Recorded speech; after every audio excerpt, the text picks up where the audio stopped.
Inside the Magic, show number 436 for August 15th, 2013.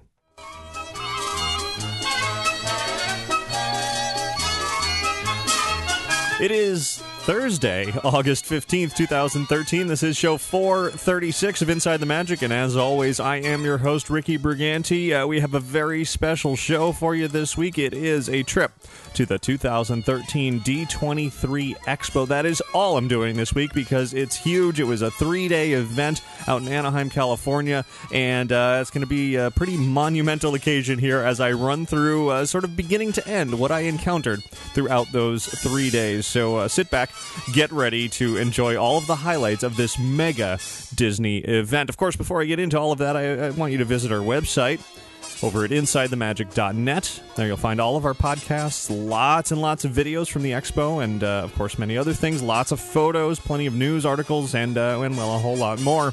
And if you ever have any news, tips, questions, comments, anything that you want to send in, you can email me at ricky@InsideTheMagic.net, or you can call and leave a message at 407-494-4ITM. That's 4486. And now, let's get on with the show.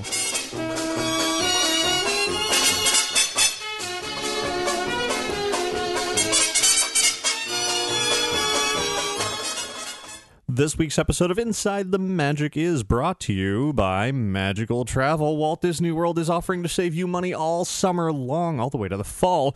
Summer, of course, is rapidly coming to a close, but that doesn't mean you don't have time still to save all the way through September 28th, up to 30% off select Walt Disney World Resort hotels. There's even a free dining offer for Walt Disney World guests for most arrivals, nights September 2nd through September 25th. You're going to want to contact Magical Travel today for more information and for the best availability at 866-207-8387, or visit them online at magicaltravel.com to receive a free price quote. And be sure to mention Inside the Magic to receive your free Disney gift card for qualifying bookings when you book your Disney vacation with Magical Travel. And of course, thanks very much to listeners and viewers like you, anybody who has contributed to the show, one-time, recurring, even clicking through those affiliate links over on the website. It all helps very much. And I thank you for all of it. And now, let's get started with, well, a big old trip report from the 2013 D23 Expo.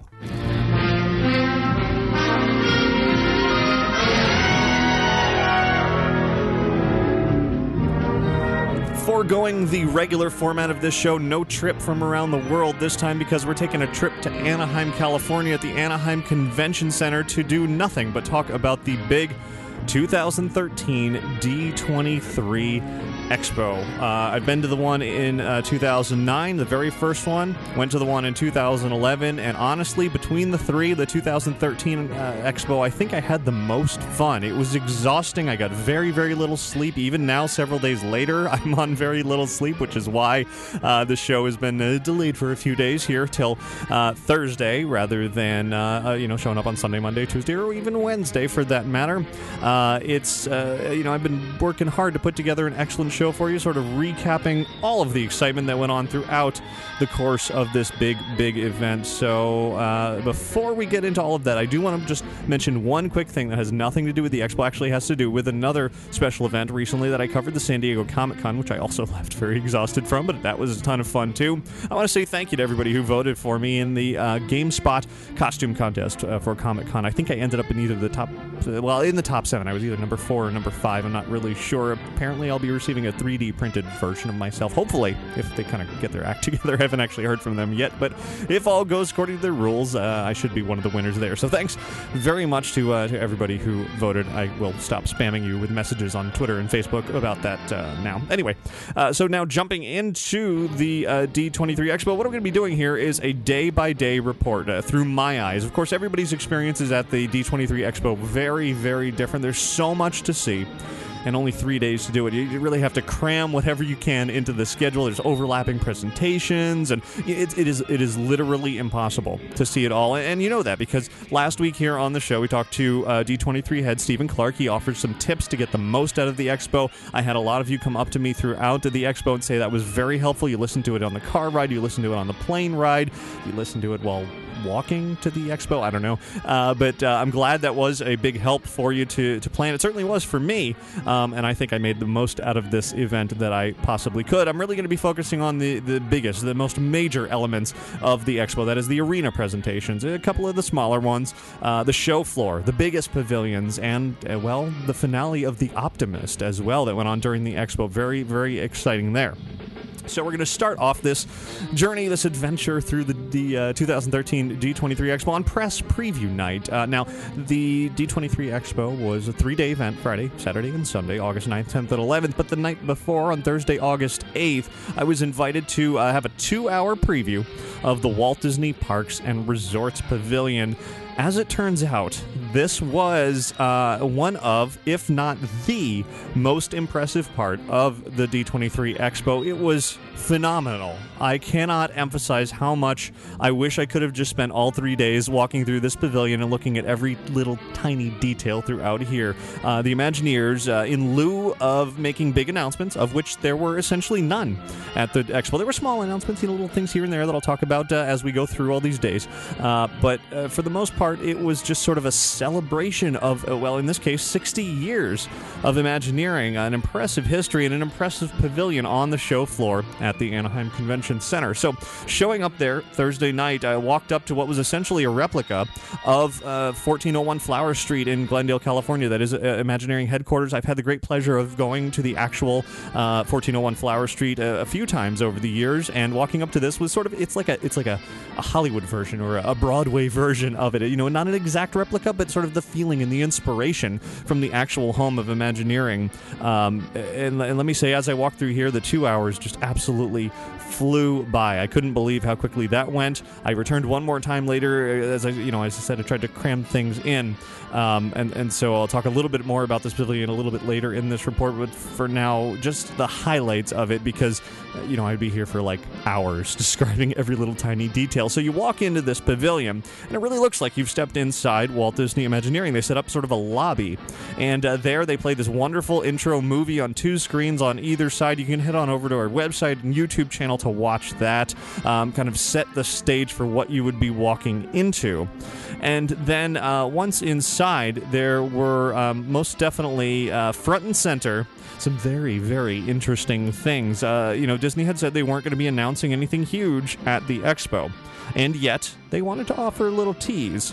And sure enough, as soon as you walked into this, as it was called, Journey into Imagineering Pavilion, first thing you see right when you walk in are wooden crates. Very, very mysterious wooden crates. As you looked closer, you saw something called Orange Harvest, or Project Orange Harvest, written in a awfully familiar font, subtitled Speculation Beyond Imagination.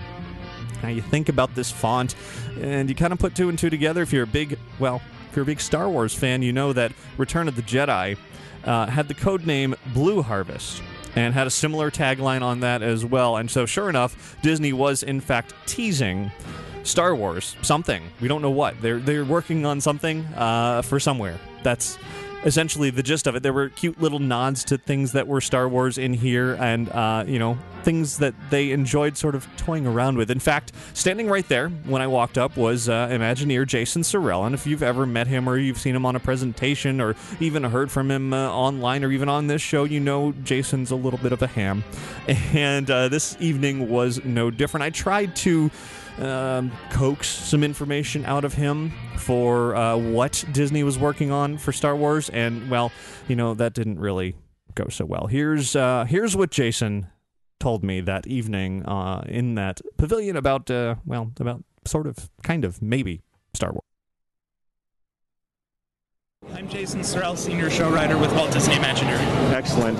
So I see an array of crates here that seem to have shown up at the D23 Expo from somewhere in the universe. Yes. What can you tell me about them? The postage was tremendous, I will say that. We've been receiving these mysterious shipments from all over the galaxy. We're really not sure what's inside, but we're very excited to get all of this back to 1401 Flower Street and dig into it, see what's inside, and see what we might be able to do with it. Well, it looks like something already spilled out of here. Something, I don't know.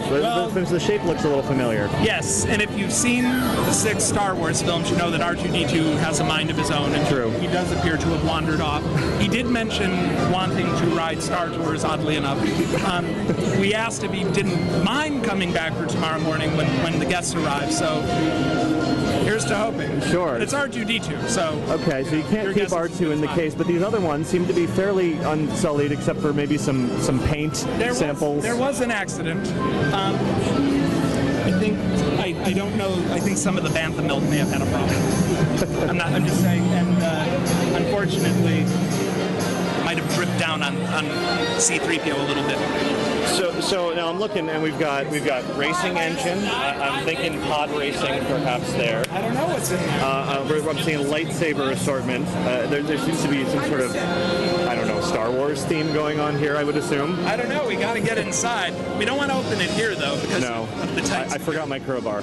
Yeah, that's true. We did too. We don't have a crowbar.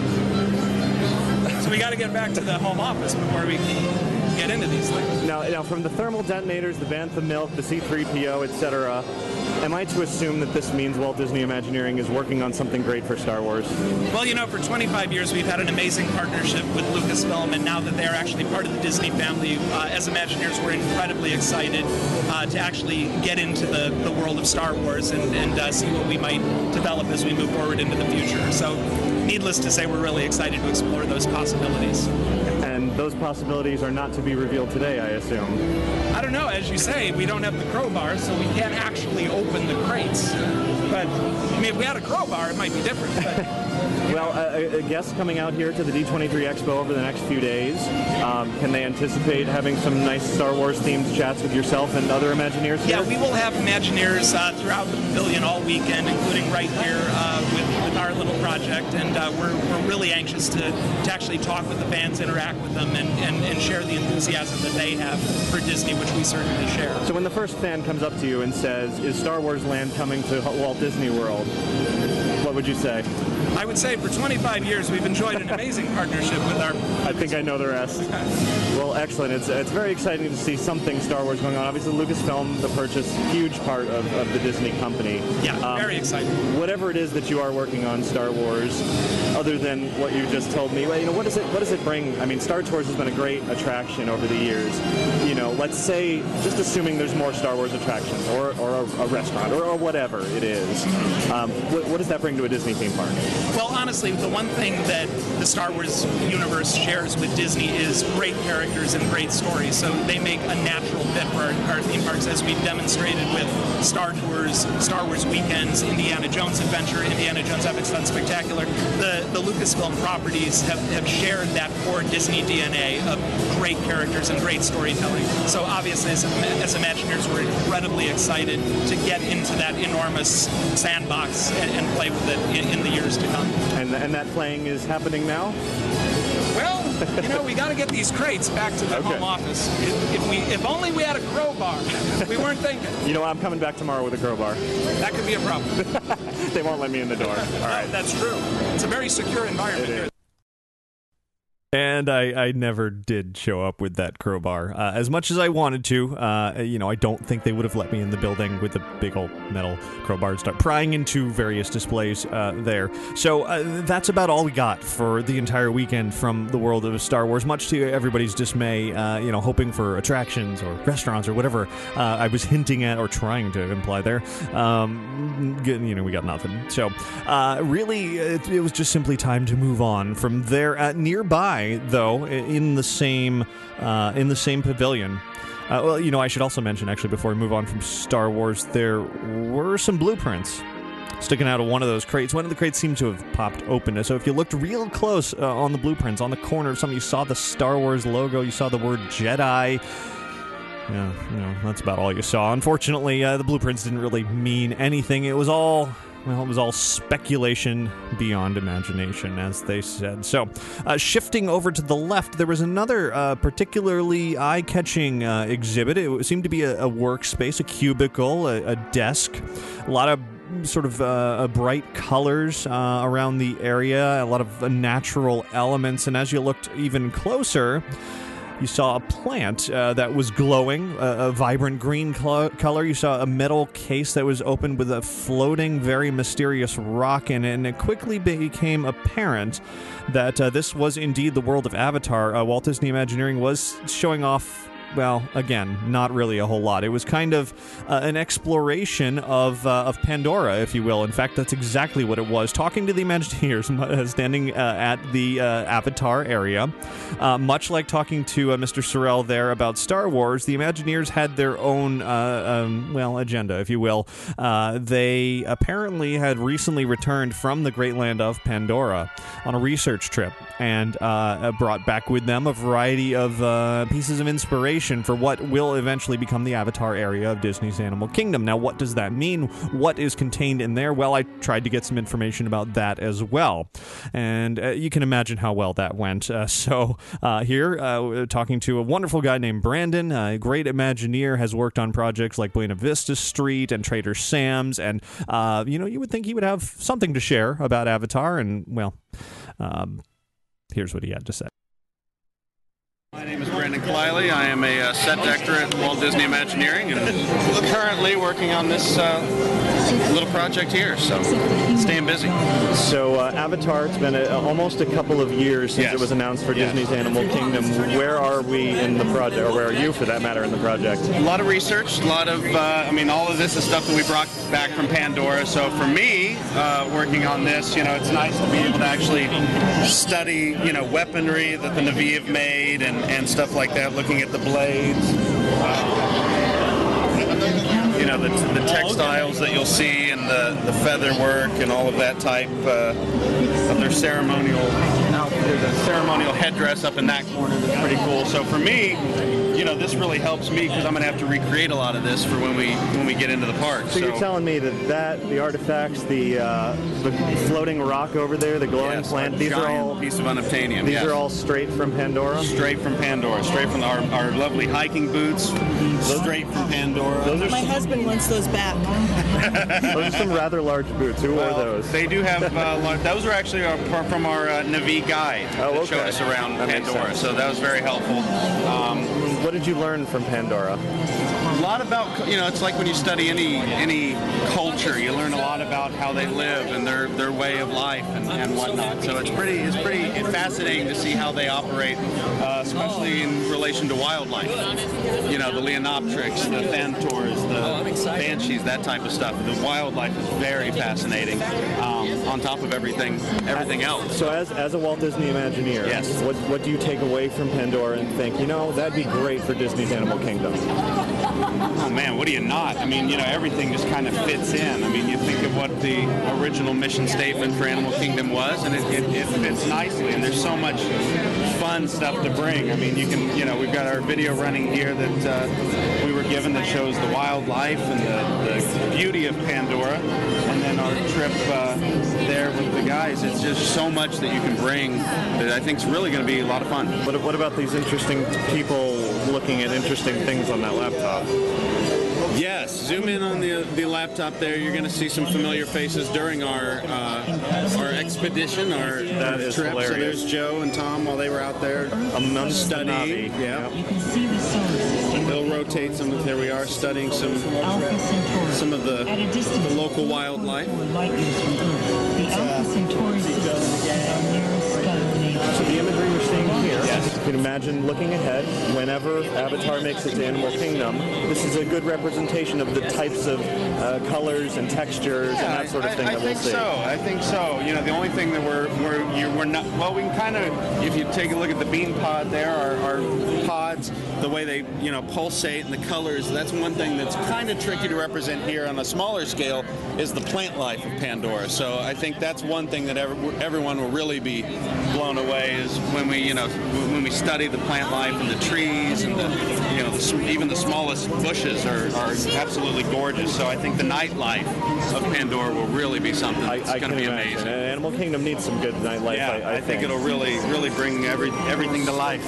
When do you think all of that will be coming to life? We are still in a lot of research, making sure that we work with the Na'vi and all of that to get everything correct. So we haven't really tied down a date yet, but we're working.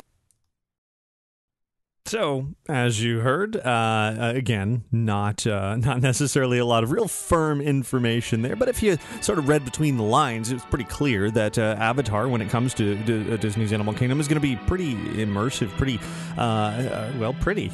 It's going to be quite the environment with glowing plants and a lot of, as he said, textural elements and sort of the feeling, looking at this booth, it was very elaborate. This is just one small display in this pavilion. It's clear the Imagineers really put some work into it and wanted to show their passion for this project, even if you're not a fan of Avatar, which obviously from sort of the backlash of many fans who have no interest in this sort of addition to the parks, even if you're not a fan of the film, it still very much seems like it's going to be a wonderfully immersive area that's going to be enjoyable regardless of your feelings about the movie. And honestly, seeing that area of the Parks Pavilion made me, for the first time, a little bit excited about Avatar.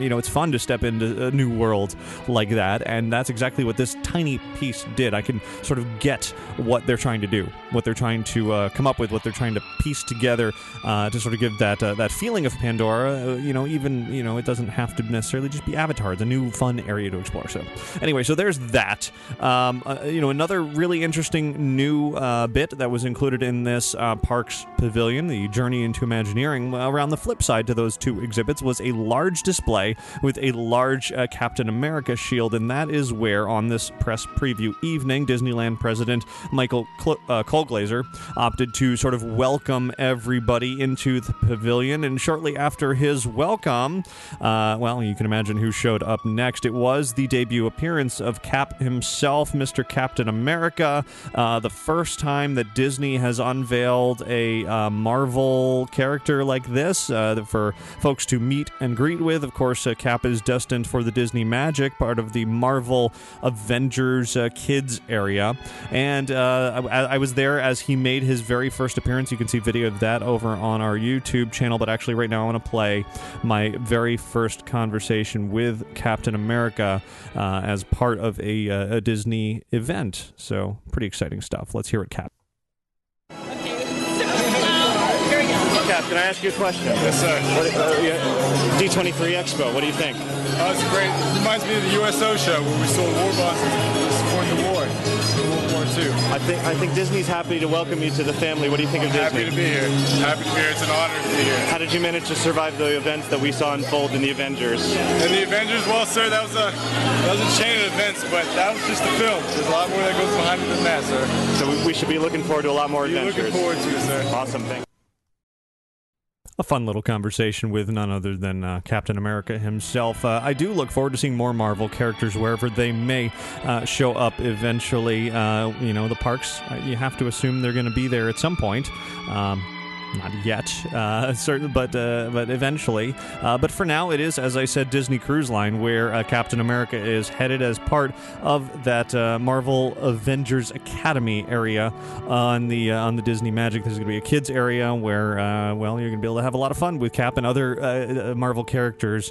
Something that I think adults are really going to wish they were able to take part of. So moving on, we're already 20 minutes into the show, and I barely covered even preview night. So this is we got to keep on moving here. Now, talking about Star Wars, talking about Avatar, talking about Marvel, I'm pretty excited about those things. I'm a fan of some of those things, but of course, it's no secret that my biggest Disney passion around is the Haunted Mansion, and boy, was I surprised when I turned a corner in the Disney Parks Pavilion at the Expo and was looking face to face with the Hatbox Ghost. This was quite the moment, as not only was it he standing there, the infamous Hatbox Ghost from the Haunted Mansion, but he was moving. He was an animatronic figure that Imagineering had created specifically for the Expo. Now, they didn't want to say that he'll make it back into the mansion. They didn't want to say he won't, but they didn't want to say that he will. But either way, he was posing in a variety of creepy poses, creepy lighting, orange and blue washed all over him. For some reason, he wasn't actually holding his Hatbox. It was kind of sitting off to the side, I guess. Maybe they couldn't get hit into his hand in time for the Expo, but regardless, he looked great. He was maybe a little bit taller than he should have been. Is probably a demo animatronics unit, not customized specifically for that character, but he was put together specifically for the expo, and I had a chance to chat with an Imagineer, and this is what was amazing about this Parks Pavilion. In addition to being able to see all these awesome sites, you got to talk to the folks behind all of these awesome sites and their reasoning behind them, or years of work and what they were, etc., etc. So in this case, I of course was very, very curious as to why I was looking at the Hatbox Ghost there at the D23 Expo. So I asked just that, along with a few other questions. My name is Vincent Lagozio. Everybody at work calls me Vinny. I am a show mechanical engineer here at WDI Animation. The Hatbox Ghost is a huge part of Haunted Mansion lore and history, and in fact the D23 Expo this year is starting on the 44th anniversary of the Haunted Mansion opening. That's correct. And here he is. Tell me how and why you have brought the Hatbox Ghost back for the D23 Expo. We thought if there was one character that we would want to bring out for D23, for all the fans and all the people that really appreciate this character and the Haunted Mansion, it was Hatbox. And he looks a lot different than maybe folks remembered him, the lucky few who saw him when he was in the mansion. He's significantly different. He's upgraded. He's got more motion than ever. We took one of our A100 bases and transformed him into the Hatbox Ghost. So tell me a little bit about that A100 technology. Is that like top-of-the-line animatronic technology? It's pretty up there. What other figures that we might be familiar with are A100s? Have you seen the Auctioneer on Pirates? Out here at Disneyland, yeah, absolutely.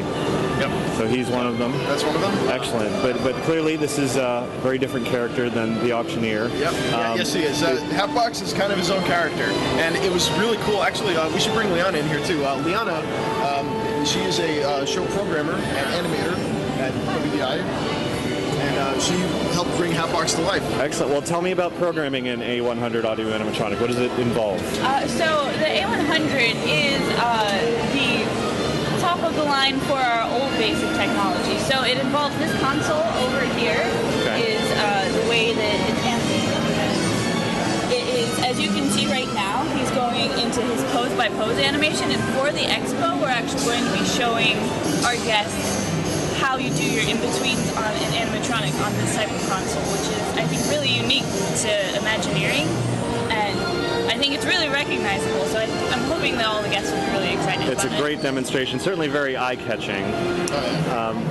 Why do you think the Hatbox Ghost has lived on so much over the years? I mean, look at him.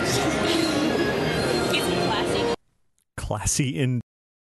I don't know if that's the word that would have immediately come to mind for me for the Hatbox. Creepy, perhaps. He was quite the sight. I wanted to pick him up and take him home with me. In fact, that's what I told them, and they said he was way too heavy. But that if I could actually manage to do that, I was free to. Unfortunately, that didn't happen. But it was nonetheless a very, very impressive sight. I did ask after the camera stopped rolling. Okay, Haunted Mansion Holiday comes and goes year after year. Every single year, the rumors come about, Haunted Mansion Holiday, when it goes away, Hatbox Ghost is going to be there, and then it never is. And so I asked, well, what about this year? What about ever? And I kind of just got a smile, and we'll see. So I have a feeling we're going to see the Hatbox Ghost back in the Haunted Mansion eventually. It's probably not going to be this exact figure that they were showing off at the expo, but he's going to be there. So this whole area, this animation area of the Parks Pavilion was rather impressive. They had some animatronics from Star Tours, definitely some familiar ones. Rex was in there, along with Mater, mouth and teeth from Radiator Springs Racers. There was a Small World doll, and it was just sort of nice to sort of peek inside how those various pieces of animatronics of technology worked to bring those animations to life in the parks. So elsewhere in the pavilion, there were plenty of other displays that were really excellent, and I'm just going to run through these really, really quick, try to get the highlights of these because we really got to move on to the many, many, many, many other topics throughout the expo. So the highlights of the rest of this Parks Pavilion was really looking back at years and years, decades of Imagineering history. So there was a great, great area, the Imagineering Art Library, and no photography was allowed inside there, but they had two pieces on display that were absolutely the cream of the crop in Imagineering history. It was Herb Ryman's original pencil sketch of Disneyland. This is the one that you've heard about, that Walt Disney asked Herbie, as they called him then, to create this sort of overview of Disneyland, just kind of threw these concepts at him. didn't really have a sort of a overview, a visual of what Disneyland would look like, and Disney needed that in order to take it to the bank and get the project sold, essentially, get the funding that he needed to get it off the ground. And so over the matter of just a few days, Herb Ryman penciled this together, and it essentially became what Disneyland was. I mean, it wasn't exact. There were, the specifics aren't there as to what actually got built, but the concept was there. The Main Street, the hub, the castle, the spokes, and the different lands, and it's all there. And to see it big and in person, just simply incredible. Absolutely nobody who went to the expo should have passed that up. Definitely one of the highlights. And then around the corner from that was Peter Ellenshaw, artist Peter Ellenshaw's sort of iconic, his version of the Disneyland map that came years later, sort of a more accurate version. But not only was it an amazing painting that Walt Disney himself used to sort of show off Disneyland and say, hey, this is what the Disneyland project is, explain it, etc. Ellenshaw threw in something very special into this painting, and if you put it under black light, the windows, the light fixtures, the waterways, they glowed. And this was the very first time that Disney has ever shown off this original painting under black light, and it was phenomenal. Just amazing. You can't see these types of things online. You can't see them in a museum. Disney pulled this from their archives, set it up properly, and it was simply awesome in the most basic definition of that word. Just outside that area was a model of the Space Pavilion that I believe John Hench had worked on many years ago. The Space Pavilion, of course, never happened for Epcot. Mission Spaces, they're not quite the same thing, so that model was fantastic. Next to that was the model of the Western River Expedition, Tony Baxter's project that never got built. One of those things that everybody wishes it would have gotten built because it would have been a grand-scale Frontierland, type ride, Pirates of the Caribbean style, but in the Western theme, I'm sure it would have been wonderful. Mark Davis, I'm sorry, I said Tony Baxter, but Mark Davis, sort of concepts in the style of Haunted Mansion, the style of Pirates, and the style of all of that. It would have been awesome, but it doesn't exist other than in artwork and in this model, which was wonderful to see. So moving on from there, another really great feature of this pavilion was the dish. This was something you probably heard about, the digital immersive showroom. This was sort of a version of that. They didn't really pick up the exact one from Imagineering and put it here, but it was a wraparound screen that you stepped into, and they had on loop 4 different virtual attractions. This is what they used to visualize what these attractions looked like. They were playing Radiator Springs Racers, Mystic Manor, the new test track, and a sampling of sort of a preview of the Seven Dwarfs Mine Train. And let me tell you, stepping inside the middle of this thing and the screen wrapping around, I lost myself. I watched the test track ride through, and there was a point in the middle of watching this that I literally thought I was standing or sitting or riding at Epcot. I completely forgot mentally that I was standing in the middle of the Anaheim Convention Center. It was that sort of convincing you. It's not about the exact visuals, it's about the feeling of being in there and the way it's wrapping around. It was excellent. And doing the same for the Mine Train attraction. It wasn't the whole ride, but what I did see there, it's going to be a fun ride, and you can catch that video clip over on our YouTube channel as well.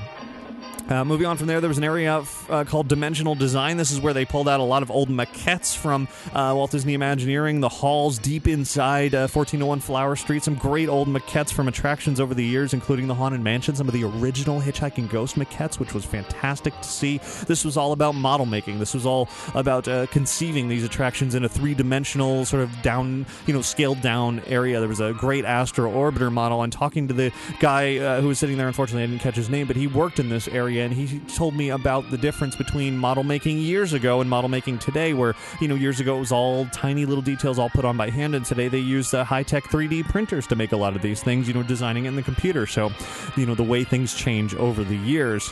Over in the R&D section of the pavilion, they had musical plants. This is a project that you may have read about online. I think they showed it off at I don't remember where they showed it off, but I know I remember I read about it where you can touch these plants and it plays music according to how you touch them and slide your finger along and all of that, and I tried it and it works. That's pretty awesome. I have a feeling we'll be using that word a lot. Right near there was Abraham Lincoln's head. It was indeed an audio animatronic head, an exact duplicate of what is in Great Moments with Mr. Lincoln, one of the most advanced audio animatronic heads they've ever come out with. And seeing it up close and face to face, literally with this, was kind of creepy, but also pretty astounding to see the detail that goes into the skin that goes over it and the way that it moves, and you just can't see it from the audience when you're watching it from afar. To see it up close was pretty Pretty awesome. Again, with that word. I'll try to find another word like incredible or wonderful or amazing or something like that. Anyway, moving on. I've got a lot to say over the next however long it takes to get through it all. Another part of R&D was sort of a follow-up to the amazing Destiny from a couple of years ago, and this time it was El Fortuno. Unfortunately, I ran out of time before I had a chance to actually have a conversation with El Fortuno, but apparently he was, the next generation of the great Destiny, where it was sort of this ability for their system to read your body language, to read your facial expressions, to even recognize you when you come back, and to sort of have this ongoing conversation with you, all through behind-the-scenes means. Nearby was an area for illusioneering, with Figment magically appearing at the front, and inside there was a lot of the special effects that Walt Disney Imagineering uses, including some really awesome-looking, again, I gotta find another word, really interesting-looking blinking eyes that use some new technology inside there. Also in the show production area of the pavilion was a particularly amusing bit of language that an Imagineer pointed me to on a paint can. This area was all about actually putting attractions into production in the parks. The creation of, the detail work, the painting, all of the little artistry that goes into them. And on this paint can, in the middle of this area of the pavilion in the exhibit, it says, "Directions for use. These colors are intended for making magic only. Mortals are strongly cautioned. Results are almost certain to be unexpected. Color may transport you without warning. Please note, continued use has been associated with flights of fancy, beauty, and merriment. No mice were harmed in the making of this product." So, one of those little amusing Imagineering touches that they like to put on things. But walking through there was quite impressive to see all the different building elevations that they had, and examples of, what it takes to create the artwork that is a Disney theme park. And then over in the architecture and engineering section, Mystic Point and Mystic Manor were definitely front and center as they showed off a lot of the great work that they did for that Hong Kong Disneyland area that recently opened. You could spend hours and hours just looking at these drawings alone. It was unbelievable how much Imagineering had pulled from their files, pulled from their archives, and brought out to show fans at the expo. As I said, I could have spent the entire weekend just walking around in this pavilion alone. In addition to all of this, there was an area for My Magic Plus, the Magic Bands and all that stuff. Didn't really have anything new to say. They're still saying, well, later this year it'll all roll out, etc., etc. They were kind of just showing it off, but the interest was definitely elsewhere. I give the Walt Disney Parks and Resorts Pavilion, the Journey into Imagineering Pavilion, high regards this year. It was a phenomenal place to walk around, a wonderful company to hang around with, all the Imagineers in there and to talk to, and I can't stress enough how much I enjoyed walking around that pavilion. Now, on my way out for preview night, here's where the expo suddenly became very, very real. I was removed from the world of the press and the media and walked out onto the sidewalk where I saw about 10 or 15 people camping out. This was about 10:30, maybe 10 o'clock at night, the night before the first day of the expo. I don't know if they were camping out for a presentation or merchandise or both, probably both, but either way, hardcore. This is what conventions have become. If you want that front row, if you want that amazing seat, you have to. You gotta show up early. Now, if you want more from that pavilion that I was just talking on and on about, and there is much more to share, lots of video, lots of photos. Head over to InsideTheMagic.net. Check the YouTube channel, and I've got plenty more in a completely exhaustive wrap-up post on all of that. I posted a lot that night, of course. There wasn't really any news, but I wanted to share what I saw. I ended up only getting 2 or 3 hours of sleep that night. Essentially had lost track of what time zone I was in then, and now I don't know what time it is anymore. It's Thursday, right? Anyway, so that concluded that night, and we move on officially now, finally starting the actual D23 Expo itself with day number 1. Arriving back to the convention center in the morning, there was a huge line out front of everybody queuing up for the things that I just mentioned. Of course, queuing up for the first big presentation of the day, queuing up to get into the Disney store, into the Dream store, into wherever there was limited edition merchandise, or simply to get on the show floor in general. I was there a little bit before, a lot before the actual floor opened to everybody, and everybody was very excited. Now, set up outside the convention center was something huge, a 40-foot tall Phineas and Ferb exhibit called the Waffle Waffleinator. This was a little game, well, a large game that they had set up in which you fired these kind of pneumatic guns with foam waffles at the screen. It was very loud and very popular. There was always a line for it. So that was, a little bit extra fun that they threw outside the convention center for everybody to enjoy. But my first priority was not waffles. It was indeed to get into the D23 arena for the big first presentation. That was the animation presentation. This is something I absolutely did not want to miss. The animation presentation, of course, from Walt Disney Animation Studios, from Pixar, from Disney Toon Studios, all hosted by John Lasseter. It was something that I was greatly looking forward to, sure to be a highlight of the entire expo. It was fun on all the screens, whether it was the arena, the stage 23 or stage 28.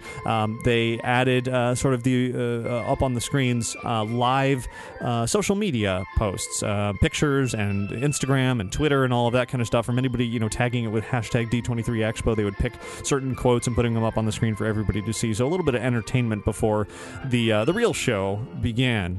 And once it did begin, it actually all started with Bob Iger, CEO of Disney, of course, showing up first to introduce everybody to the D23 Expo. He showed a sort of a, introduction, or he gave an introduction and mentioned the Lucasfilm at some point, which received a huge applause. Everybody very excited. Lucasfilm is part of Disney now, but quickly said the following. He said, "We're speechless. In fact, we're going to be somewhat speechless at this expo." He said that about Star Wars, really emphasizing the fact that despite the fact that everybody wants Star Wars, well, they weren't quite ready to talk about it yet. He also halfway joked, and here's a direct quote from Mr. Iger as well, talking about how he's been a lifelong Disney fan. He's amazed at how he is now the CEO of the company. He said, quote, "I get to go to Disneyland whenever I want, and I even get to go to the front of the line," end quote.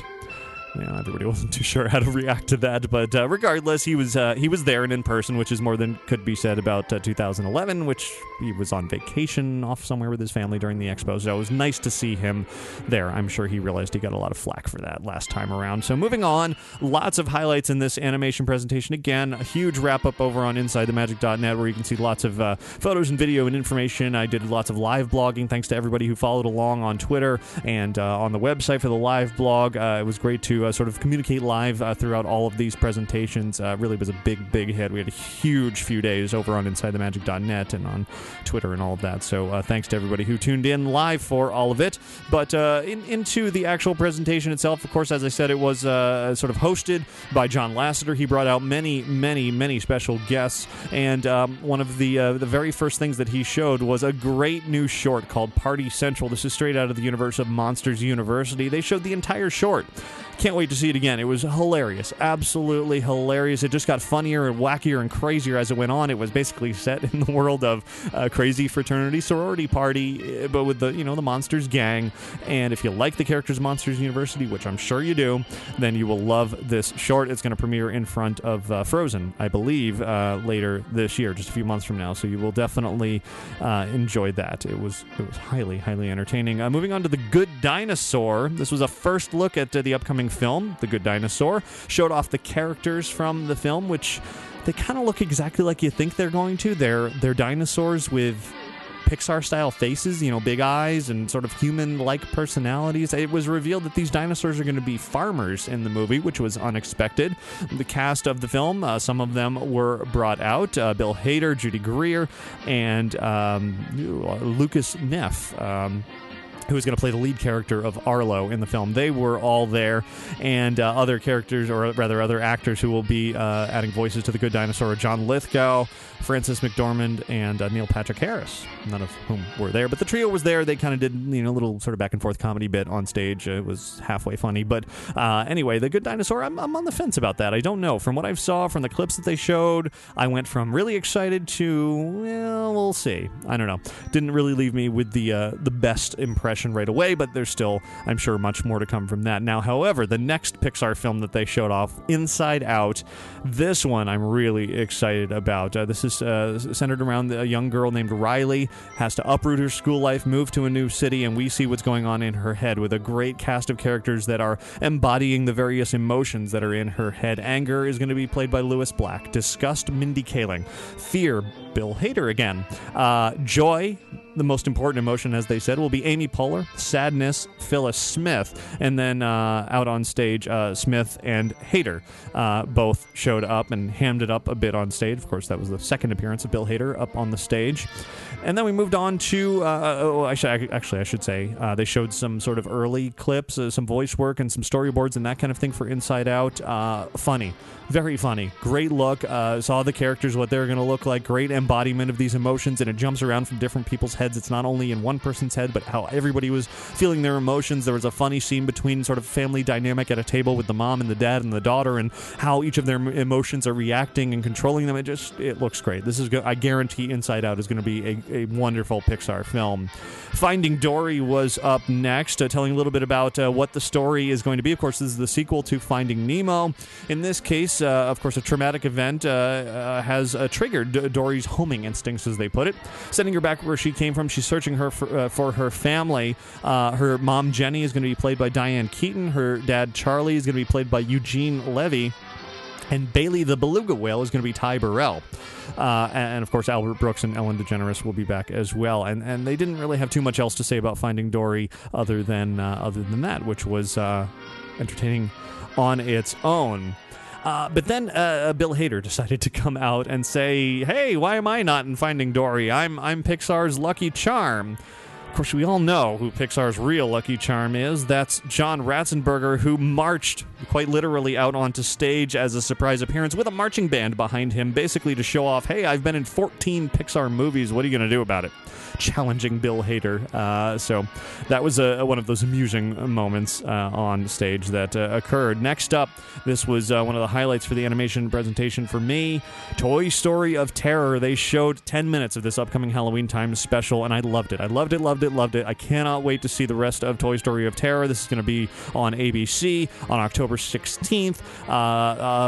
Old sort of Psycho-style thrill ride at an old motel, but with Toy Story characters, there's laughs, there's scares. It actually is kind of scary at points, and it left it on this great cliffhanger that I cannot wait to see the rest of this. I have a feeling Toy Story of Terror is going to become one of my favorite things of all time.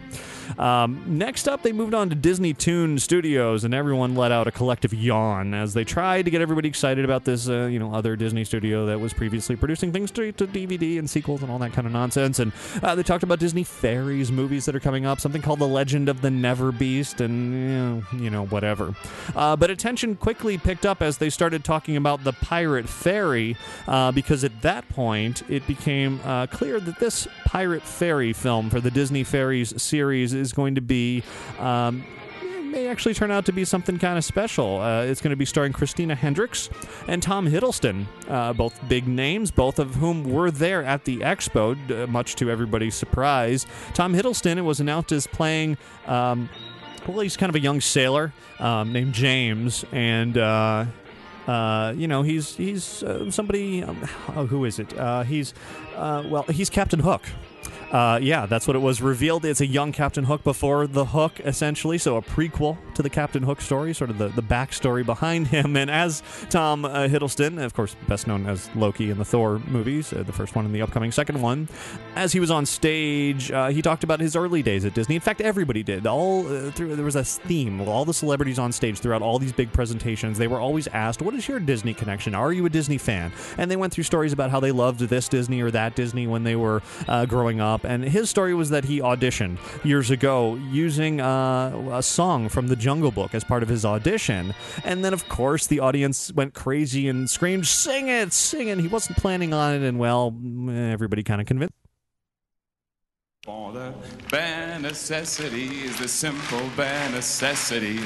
Forget about your worries and your strife. Yeah, man! I mean the bare necessities. Oh, Mother Nature's recipes will bring the bare necessities of life. Just a little fun on stage there at the D23 Expo, one of those unexpected moments. In fact, nobody was expecting it because that was definitely impromptu. So that was fun to see for sure. Continuing with the world of Disney Toon Studios, of course, the thing on everybody's mind, at least Disney's, and whatever. Anyway, from Disney Toon Studios is Planes, something I had a chance to see a few days ago. Haven't put together my full review of the movie yet, but it wasn't bad. You know, it was not as bad as I thought it would be. It's not spectacular, but it is it's a pretty solid movie, actually. I would not recommend it. So they talked about that a little bit. They brought Dane Cook out, who's the lead voice actor for Dusty Cropper, a star of the film, which was a little bit awkward because John Cryer was there 2 years ago for the same role. Not really sure what happened in between, but Dane Cook it is. Dane Cook wasn't particularly funny on stage, but he does do a good job as Dusty Cropper. And then they talked a bit about the upcoming Planes sequel, Fire and Rescue. And then from there, everybody was in for a really, really special treat. It was the United States debut of the new Mickey Mouse short, Get a Horse. It had only been shown once before to the public at a French film festival a few weeks ago. And this was, as I said, the first time in the United States. They kind of billed it at first, playing into the story that this was something they found in the old, animation archives. And they had somebody come out on stage with white gloves and pulling things out under the guise of this story. And I mean, I knew it was coming. It was in the description of the animation panel, but it was kind of fun to play into that. And then Get a Horse played, and this is a phenomenal new short. It actually has the voice of Walt Disney as Mickey Mouse. They pieced together various unused parts of his vocal performances years ago and put it all together into here. Made it look like Mickey Mouse of old, the old, style from the early days of Mickey when he was first invented. And then a few extra special things happen as well. Now, I wrote about them in my online write-up for this, and if you want to be spoiled, go ahead and read that. I'm not going to mention them here. There's some very special things about Get a Horse. I'll just go ahead and say you have to wear 3D glasses while watching it, and I'll leave it at that. It is great. It is wonderful. I can't wait to see Get a Horse again.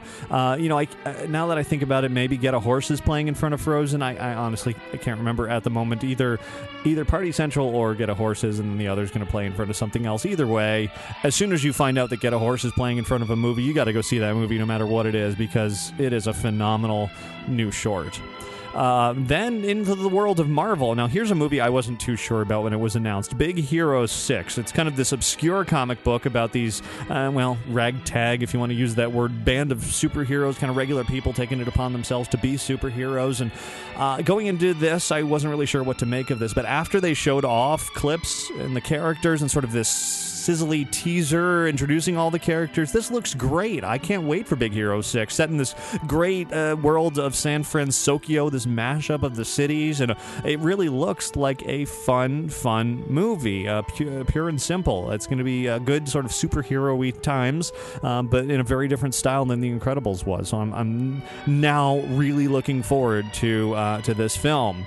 Then they moved on to something brand new that they announced at the Expo. The 2016 Walt Disney Animation Studios film is going to be called Zootopia.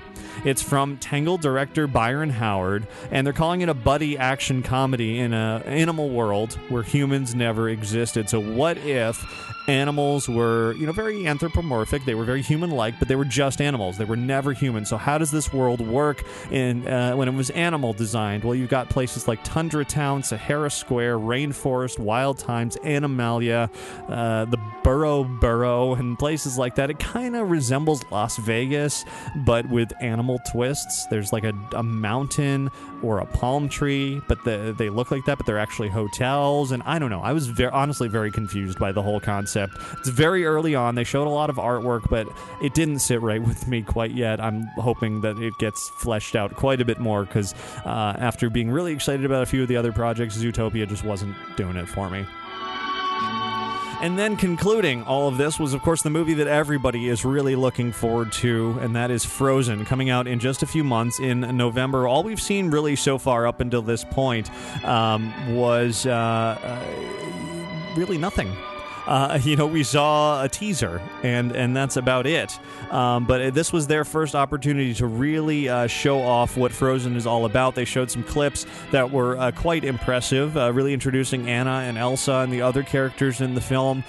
Looked like a great set of characters, but most importantly, that sort of annoying snowman Olaf who's in that teaser, and everybody looked at and they said, wow, that looks very DreamWorks, it looks very Ice Age.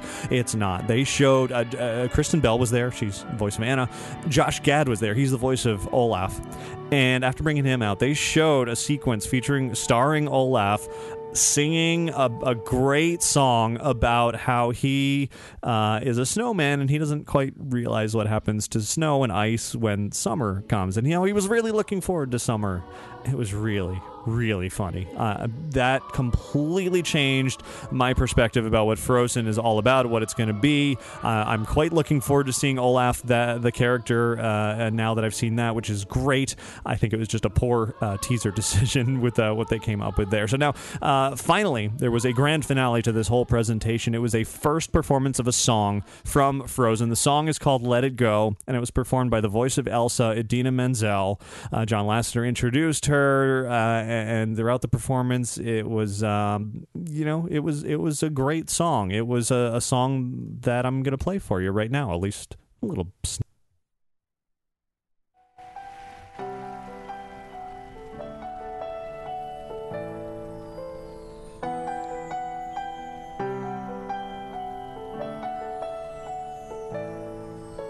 The snow glows white on the mountain tonight, not a footprint to be seen.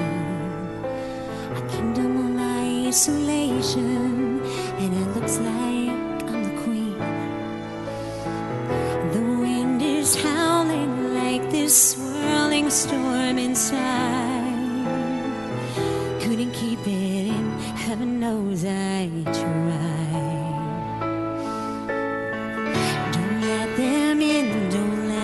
See, be the good girl you always had to be. Conceal, don't feel, don't let them know. Well, now they know. Let it go, let it go. Can't hold it back anymore. Let it go, let it go. Turn away and slam the door.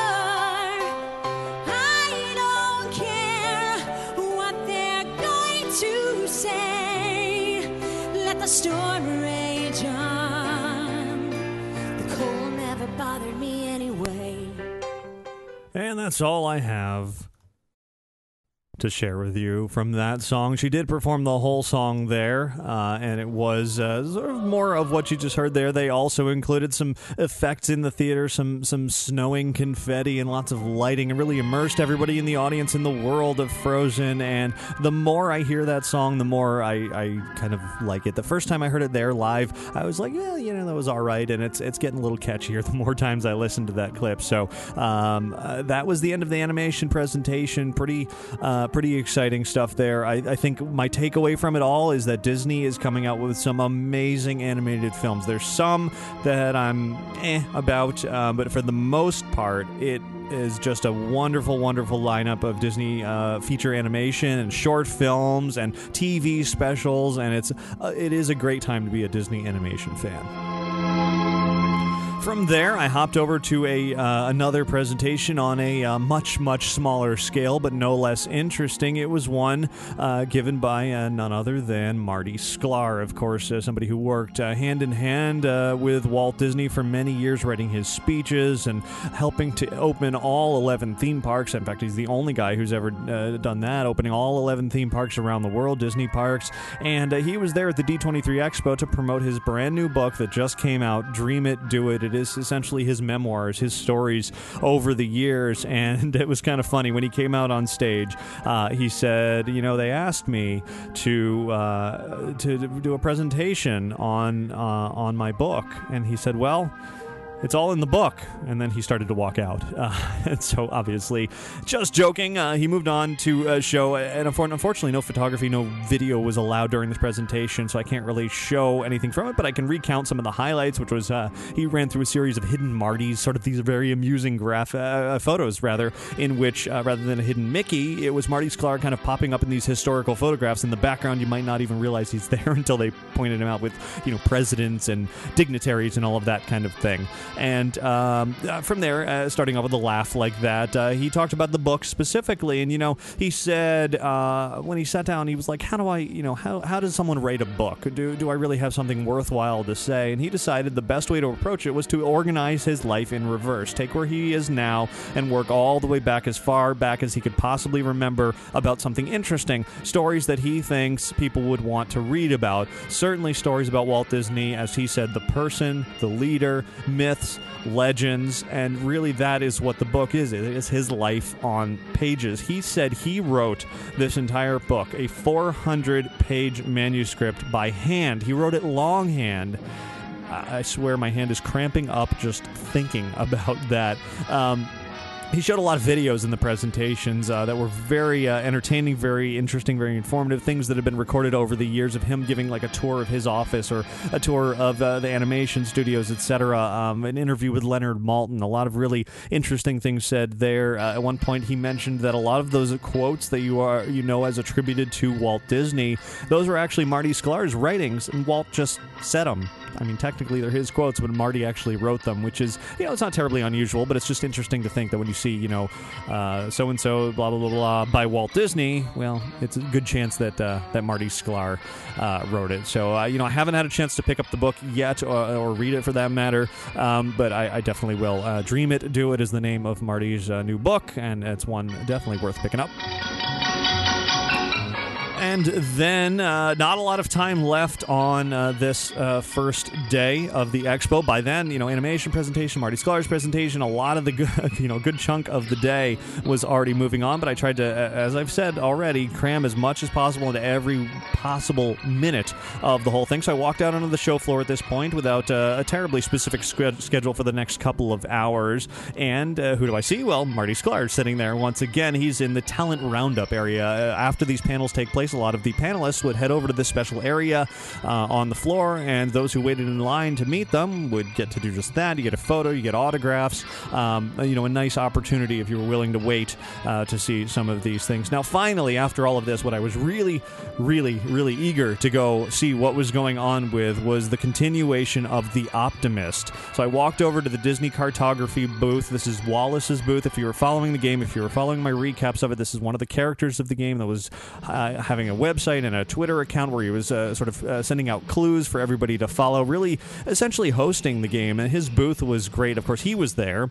His booth had a lot of artwork, sort of his artwork inspired by Disney over the years, hanging on the walls. And he had a pretty good-sized crowd there on that first day. It seemed while I was in all of those presentations, others were running around completing the final leg of The Optimist. And so at that point, I kind of ducked away, wanted to come back later when it was a little bit less crowded. I didn't want to really spoil too much for myself because it was going on all weekend. Everybody had a chance to participate, so more on The Optimist a little bit later. Now, walking around, of course, I spotted plenty of really excellent costumes. People, doing cosplay around the expo. A lot of princess costumes, naturally. Some from princesses we know very well, and others from upcoming princesses. I saw a lot of Annas, a lot of Elsas, and, a lot of others. Definitely a great assortment of costumes. And during that day, actually during Marty Sklar's presentation, the first ever Disney D23 Expo costume contest, official costume contest, was also going on. And fortunately, a little bit after the presentation, they were announcing the winners on center stage. So I definitely popped in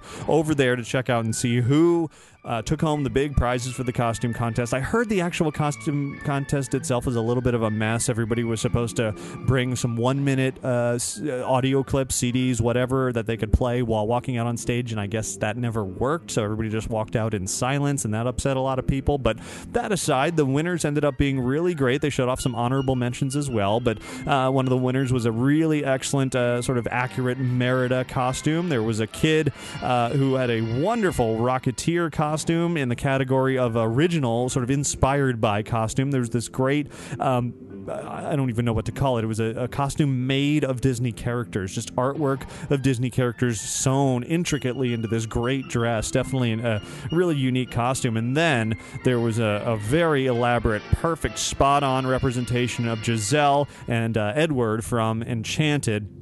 And as it turned out, the costume designer for Enchanted was actually there, so she gave them praise as well. And then sort of the best in show, the best, most intricate costume was a Amidala from Star Wars, which of course is part of the Disney universe now. And then they all gathered together. It was a great showing of costumes. You can catch some video of all these costumed winners over on our YouTube channel as well. Though honestly, walking around the convention, these were all great and formal and elaborate costumes, but there were many throughout the whole convention that were just hilarious. A lot of Wreck-It Ralph costumes, a lot of Marvel costumes, etc. All very, very entertaining.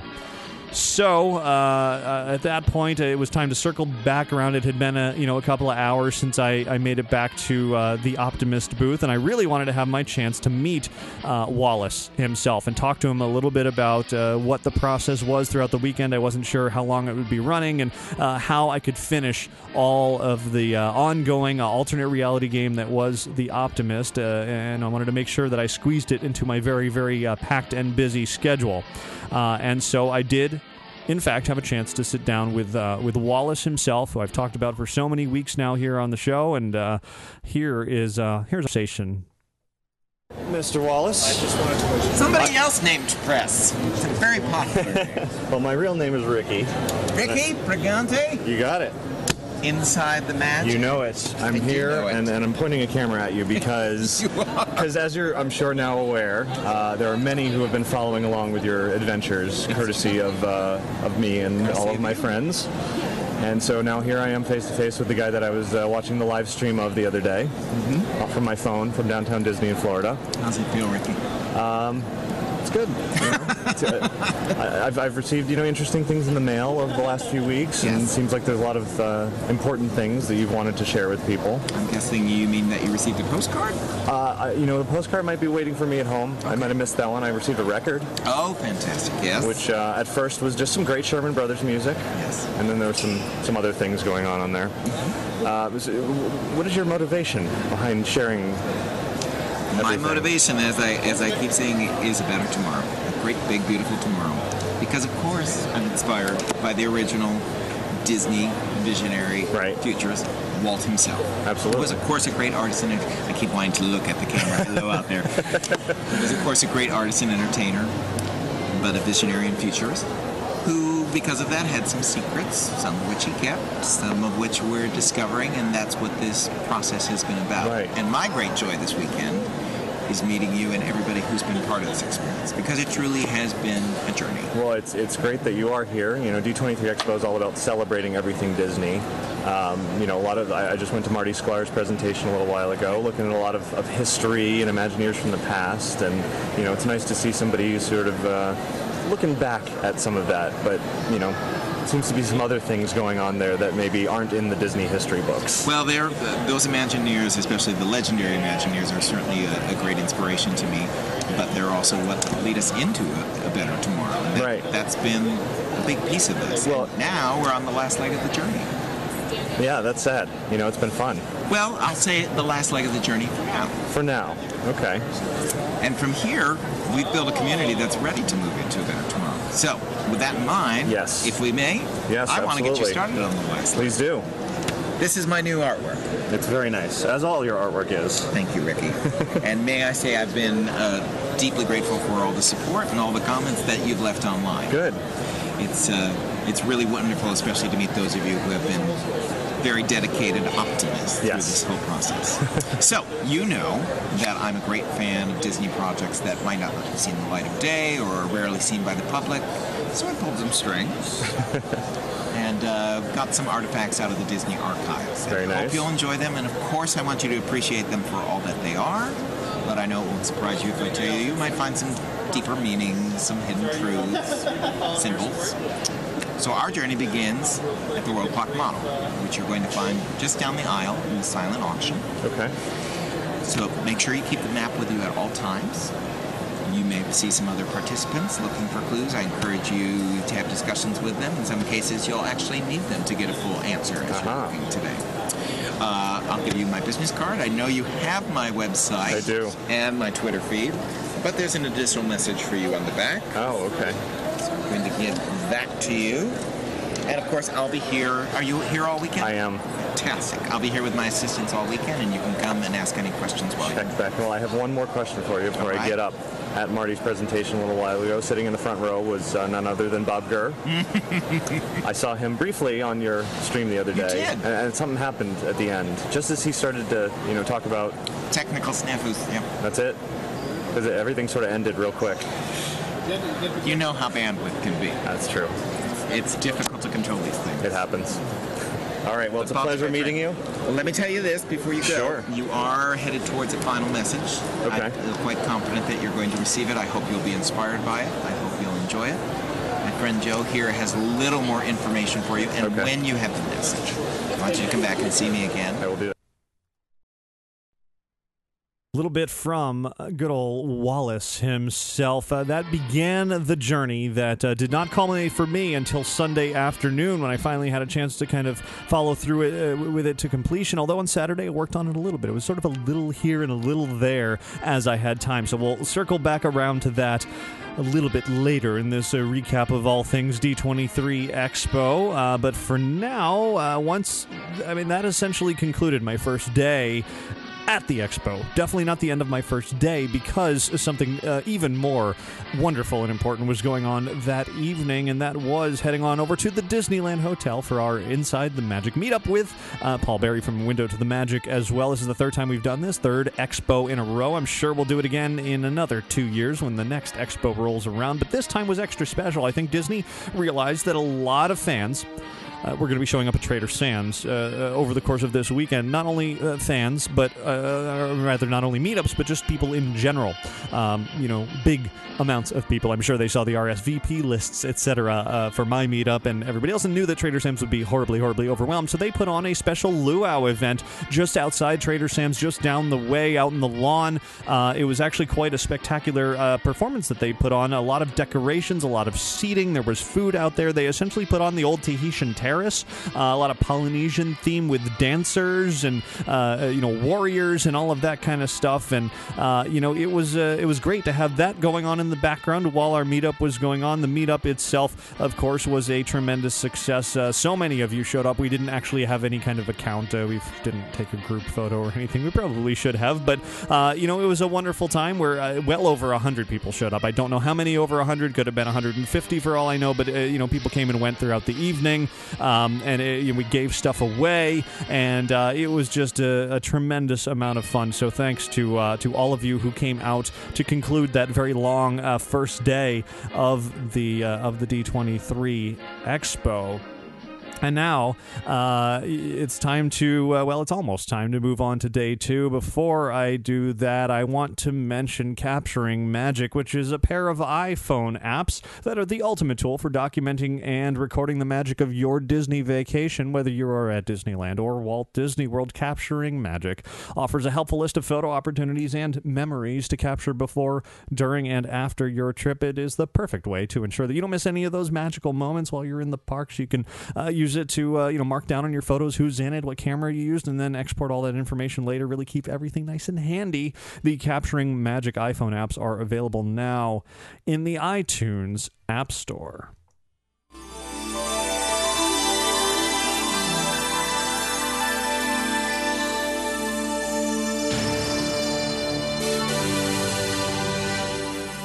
Then, day two.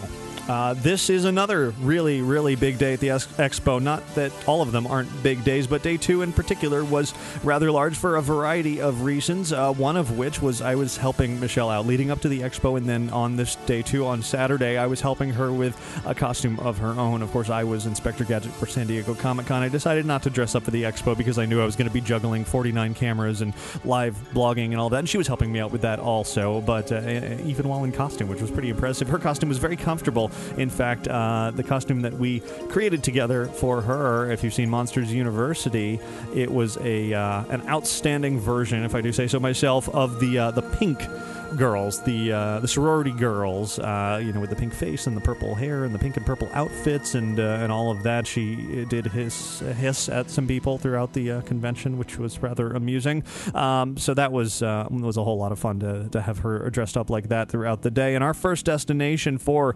this second day, another really, really big presentation for Disney. Of course, animation was the first day, kicking everything off. On this second day was the Walt Disney Studios live action presentation. This is where in the past they've brought out Marvel's Avengers and had them assemble on stage, and they brought out Johnny Depp as Captain Jack Sparrow in the first expo. So it was anyone's guess as to what would happen this time around. Always something big, and this time, much like the last two, we had yet another chairman of the Walt Disney Studios. First time in 2009 it was Dick Cook. Last time it was Rich Ross in 2011, and this time it was Alan Horn, a man I was not terribly familiar with. This was the first time I had seen him, but he seems like a very personable guy. He had a nice long intro to everything, but definitely got the crowd in the right place. And again, like Bob Iger did on the first day, one of the very first things that Mr. Horn brought up in this case was Lucasfilm and Star Wars, and everybody got really, really excited. He said, our priority is, of course, Star Wars. He said, I remember being blown away by the first film in 1977. He praised J.J. Abrams. He praised composer John Williams. And then he started to veer off, saying Episode 7 is still a few years away. He said, quote, I really wish I could tell you more, but there are dark forces, and they are watching. And that was the end of Star Wars talk. Unfortunately, Disney had set everybody up saying, we're not talking about Star Wars, we're not talking about Star Wars, we're not talking about Star Wars, we're not talking about Star Wars. Of course, what does everybody do? They expect Star Wars. And they just wanted to be upfront about it. They were seriously not talking about Star Wars, but they did quickly shift gears over to Marvel, which is pretty exciting. They brought out Kevin Feige, head of Marvel Studios, to pump up the crowd and jump right into the excitement that was Thor, The Dark World. He brought out stars Tom Hiddleston once again. He brought out Natalie Portman. He brought out Anthony Hopkins. Some definitely big, big names there. Tom Hiddleston, of course, recently has shared the fact that he showed up to San Diego Comic-Con as Loki on stage. This time, he was just Tom Hiddleston. In fact, he even said, I feel like I should apologize for not turning up in costume. I'm not going to get this crowd to kneel. This is Disneyland. But I did bring some friends of mine, and at that point, he introduced the other other celebrities there. But they showed a good amount of clips from Thor 2, which looks very exciting. Certainly a lot of Loki to be featured in this. Everybody loves Loki, especially the girls, and so everybody was quite excited about that. The movie looks good. Thor's not my favorite necessarily of the Marvel bunch, but it still looks like a quite entertaining film. From there, they moved on to Captain America: The Winter Soldier, Guardians of the Galaxy, and even a little tiny sort of kind of not really teaser for the Avengers: Age of Ultron. They didn't really show anything from that, but what they did show from Guardians of the Galaxy, which was a teaser that they also showed at Comic-Con, which I'd missed then, looks really good. I didn't know what to make about Guardians of the Galaxy until I saw this clip. It's very lighthearted, very comedic, but also very action-packed, a really bizarre cast of characters, but it looks like it could all pull together very nicely. Of course, they're very early in shooting. I believe the footage that they showed was made specifically for Comic-Con and the Expo. I don't think they're ever going to show that again. I don't think it's real footage from the movie. I think they just kind of put it all together so they could have something to show and get everybody excited, and it worked. I'm excited about that film now, and I wasn't terribly before, so that much worked. They talked about Disney Nature's Bears a little bit, which everybody went, yeah, okay, whatever, bears. So then Alan Horn brought out Sean Bailey, president of Walt Disney Studios Production, to talk about some really exciting live-action films coming up, including Muppets Most Wanted. They brought out Ty Burrell in this tiny little itty-bitty car, which was pretty amusing, but what they showed from Muppets Most Wanted was hilarious, as you might expect. It was insane, as you might expect. They showed a clip and a song featuring essentially an evil version of Kermit the Frog, like a doppelganger who's out to get the Muppets, essentially, is what's going on in the film. And then they had Ricky Gervais playing a bad bad guy, or is it Baggy? I think is how he pronounced it in the clip. But Ricky Gervais definitely was not being Ricky Gervais. He was playing a character. So even if you don't like him and what he normally does with his shtick, he's not him. He's definitely playing a character. He was really good. There was this wonderful song between them about how this evil Kermit version is number 1 and Gervais's character is number 2, being put in his place and all of that. Then Miss Piggy showed up on screen, not on stage, but on screen, to thank all of the fans for coming to P23. That's right, P23, in which she was quickly corrected by Tina Fey, letting her know it's D23, not P23, and she wasn't too happy about that, as you might imagine. So definitely some amusing Muppet moments there. Moving beyond that was a little bit about Into the Woods, the musical that Disney was finally sort of officially confirming the cast. Johnny Depp as the Big Bad Wolf, Meryl Streep as the Witch, along with co-stars Anna Kendrick, Chris Pine, and Emily Blunt.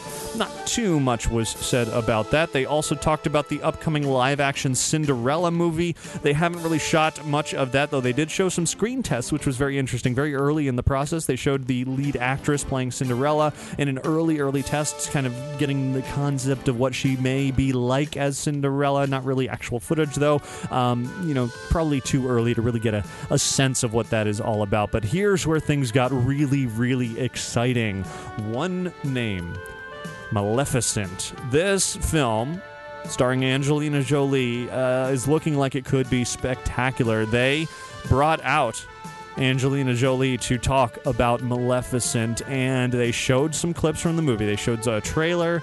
They showed what she looks like as Maleficent. They even showed sort of an intro sequence, that famous scene from Sleeping Beauty where Maleficent shows up at, with the baby and putting the curse on her and all of that. They did that with Flora, Fauna, and Merryweather and the parents, but it was all live action, and Angelina Jolie nailed it, absolutely nailed it as Maleficent. Perfect casting, perfect role. Her voice was great. Her look was great with the big cheekbones and the horns and the costume and the green flames around her and casting her spell. And the fairies looked a little odd. They're kind of these weird shrunken down CG live action things, but she was absolutely perfect. And as I said earlier, they like to talk about the sort of Disney-ness of everybody, and Jolie certainly talked about her affinity for Disney, but she also talked about how her character, Maleficent, it's a Disney character. She expected, hey, I want to be able to meet children. Well, that didn't go so well. So, let's hear directly from what she had to say on stage about sort of an on-set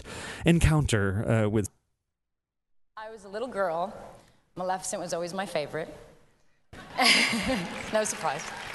I was terrified of her, but I was so drawn to her. And I wanted to know more about her. I wanted to know what she was like and who she was. And she had this elegance and this grace, and yet she was so cruel, and she was just wonderfully, deliciously cruel. I'll tell you one funny story. I wasn't going to say it, but somebody said to me, what was it like when you got all dressed up? Was it because to be a Disney character must have been so exciting? And I said, it really was. But the strange thing was, little kids would visit set, and I would think, oh, I'm a Disney character. And I would go over to the children and say, hi, do you want to... And they'd scream, and they would run off. And one little kid even said, Mommy, please tell the mean witch to stop talking to me.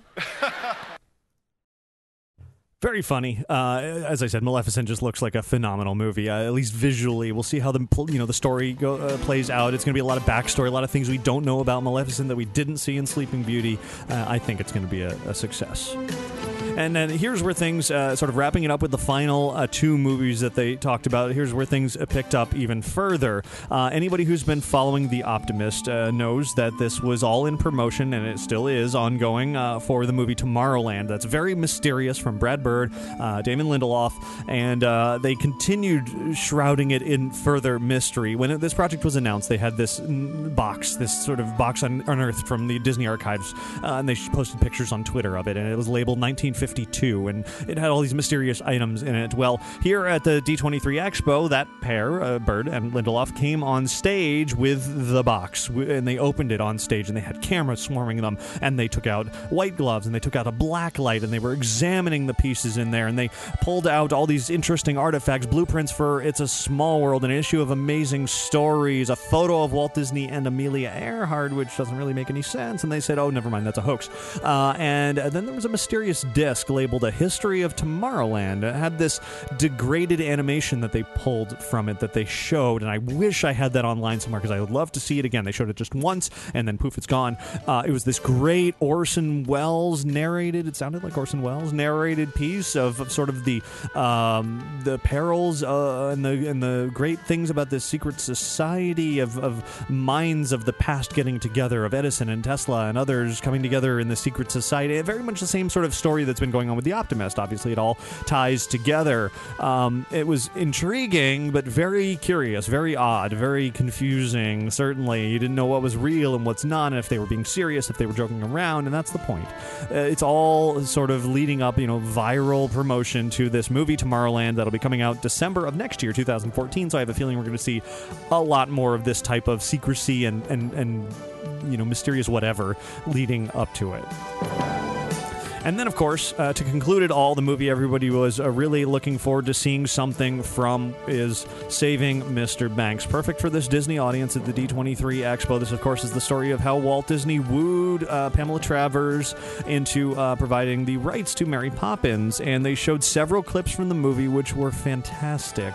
Tom Hanks was wonderful as Walt Disney. He doesn't sound like Walt Disney, but you buy into it. You appreciate it. You really get drawn into this story, and it's wonderful. I cannot wait to see this whole film. Very funny, very touching, very emotional for any Disney fan that has like a connection, like a deep, heartfelt connection to Walt Disney. This film is going to be great. It's going to be tough to watch because you're going to, you want to connect with Walt Disney. You want to, sort of know him, and it's. It looks really, really wonderful. At that point, after some clips, they brought out Jason Schwartzman and B.J. Novak, who are playing the Sherman brothers in the film. And there was a piano involved as well. Of course, being the Sherman brothers, they said that Jason had spent a lot of time, both of them had spent a lot of time with Richard Sherman to discuss the role, to sort of get pointers of how he played songs, what are the little nuances that made it, his version of things. And, after talking about that, as I said, there was a piano, and they began to sort of launch into a song, Let's Go Fly a Kite, Mary Poppins, of course, and, some pretty special things. Let's go fly a kite. Ladies and gentlemen, please welcome a true Disney legend, our musical supervisor, Richard Sherman.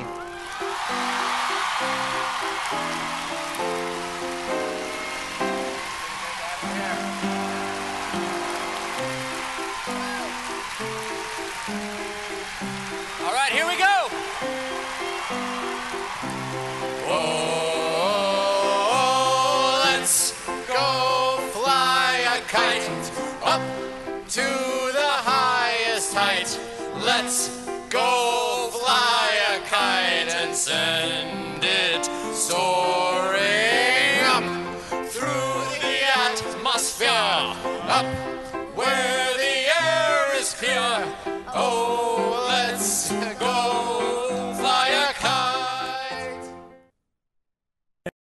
And as that performance continued, kite flyers filled the arena on stage, near the stage, throughout the audience, and really immersed everybody into this world. And it was a whole lot of fun. A great way to end with a little bit of spectacle. It wasn't the Avengers assembling. It wasn't quite Johnny Depp as Captain Jack Sparrow, but it was still an enjoyable presentation. No big surprises. Little ones here and there. But it was most definitely enjoyable and worth spending some time to see at the expo. From there was another big presentation. Actually, well, two more big presentations on this big Saturday. The next one that came up was the Disney Legends ceremony, something that's very special to every expo so far. Again, previous ones have been filled with a lot of spectacle. Last year, or 2 years ago, rather. I said that a lot throughout the expo. It's not last year, it's 2 years ago. A lot of spectacle. There was the Disney Princess voices singing together. There was the Muppets in honor of Jim Henson.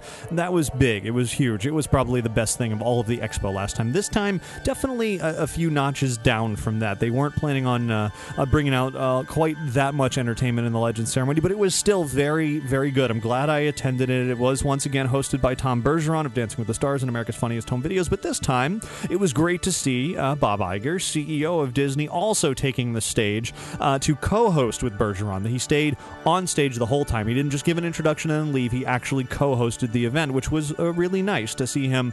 He was being very natural. He made some off-the-cuff remarks. It wasn't just reading off the teleprompter. It seems like Iger has some really great personality that he just doesn't get a chance to show all the time because he is sort of restricted to PR speak and teleprompters and that kind of thing.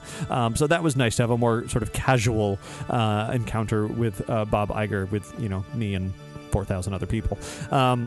It all began and subsequently ended with a performance from an a cappella group called the Vibrations. At the beginning, they paid tribute to the Disney legends that had passed away over the last or since the last ceremony in 2011, which was a sizable number. Definitely nice to sort of look back and remember all of that before moving forward.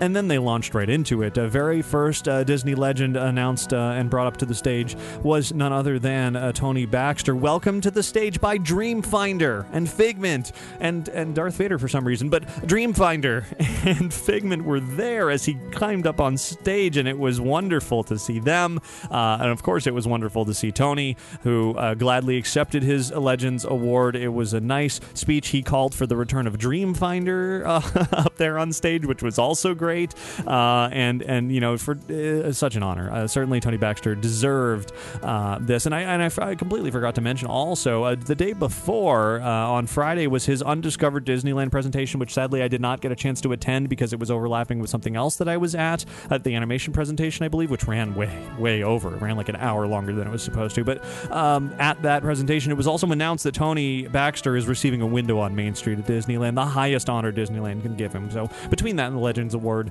a great weekend for Tony Baxter. And you can, of course, go over to our YouTube channel and see video not only of this whole Legends presentation and of Tony Baxter's speech especially, but also as a video of Tony, the surprise that Tom Staggs came out to surprise him with that announcement of the window on Main Street. So definitely go check that out over on our YouTube channel. But anyway, back to the Legends. Moving on from there, they went through the list of everybody who was to be honored. Of course, not everybody is still alive, so they had friends and family going up to accept the awards. Ed Wynn, the voice of the Mad Hatter, amongst many other roles, not around anymore, unfortunately. So a family member went up to accept the award on his behalf, which was it was always one of those touching moments where they talk fondly of their relatives and happily accept the award.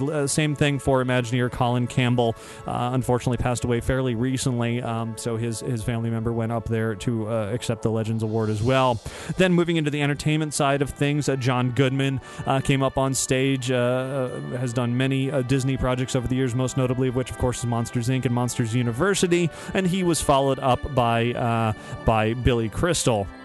And each of these, as I said, Dreamfinder and Figment were up there for Tony Baxter. Different characters that were related to each of these legends were on stage to greet them on there. Of course, Mike and Sully for Billy Crystal and John Goodman, who both were quite hilarious on stage. Definitely go check out the video of all of this. For Dick Clark, you had Minnie in her sort of poodle skirt, and Dick Clark's wife was there, which she gave a really nice speech. Animator Glenn Keane was honored. Of course, Glenn Keane, I couldn't even sit here and list off everything he's had his hands on over the last several decades, every major Disney animated film and character and whatnot. Great to hear from him as well. And then things got very, very touching and very serious as Bob Iger and welcomed John Lasseter up to the stage to talk about Steve Jobs.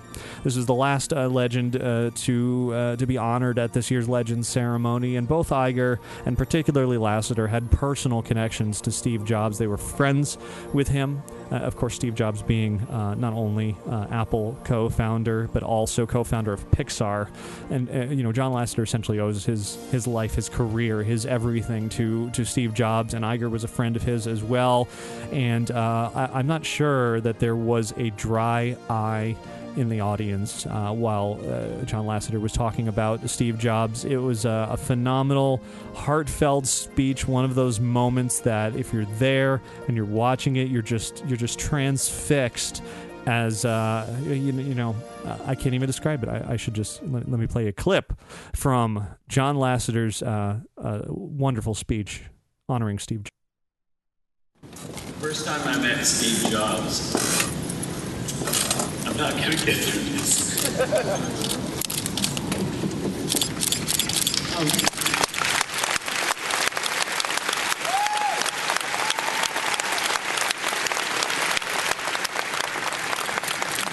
First time I met Steve Jobs as a potential investor coming into the Lucasfilm Computer Division. I was the only animator there at the time. In fact, to even hide the fact that our division had an animator, they called me the interface designer.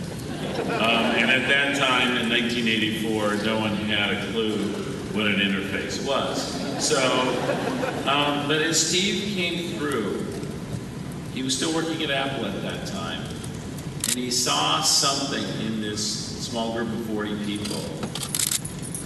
He saw something really special.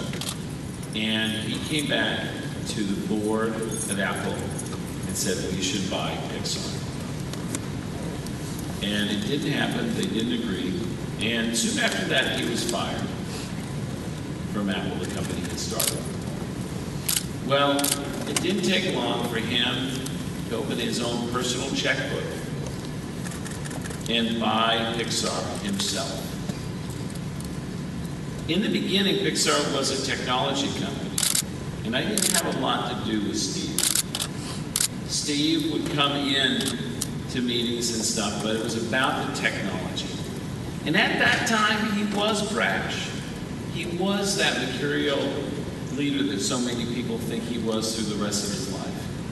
He kind of, I think back in those early days, he really did look at everybody's job at Apple or the early days of Pixar and the technology, and he kind of figured he could do their job even better than them.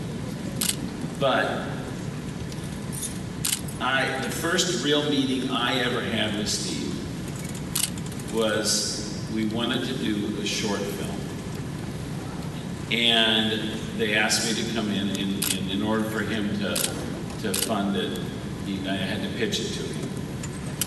So I pitched the short film that became Tin Toy.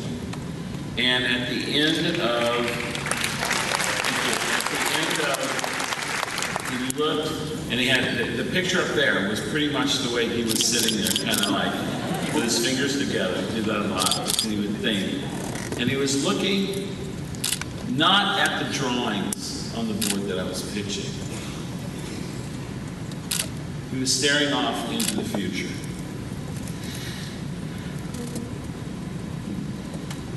At the end of that meeting, he asked me to do something. And it's the only thing Steve ever asked me to do. He said, John, make it great. Tin Toy went on to win the Academy Award for Best Animated Short Film that year. And it was the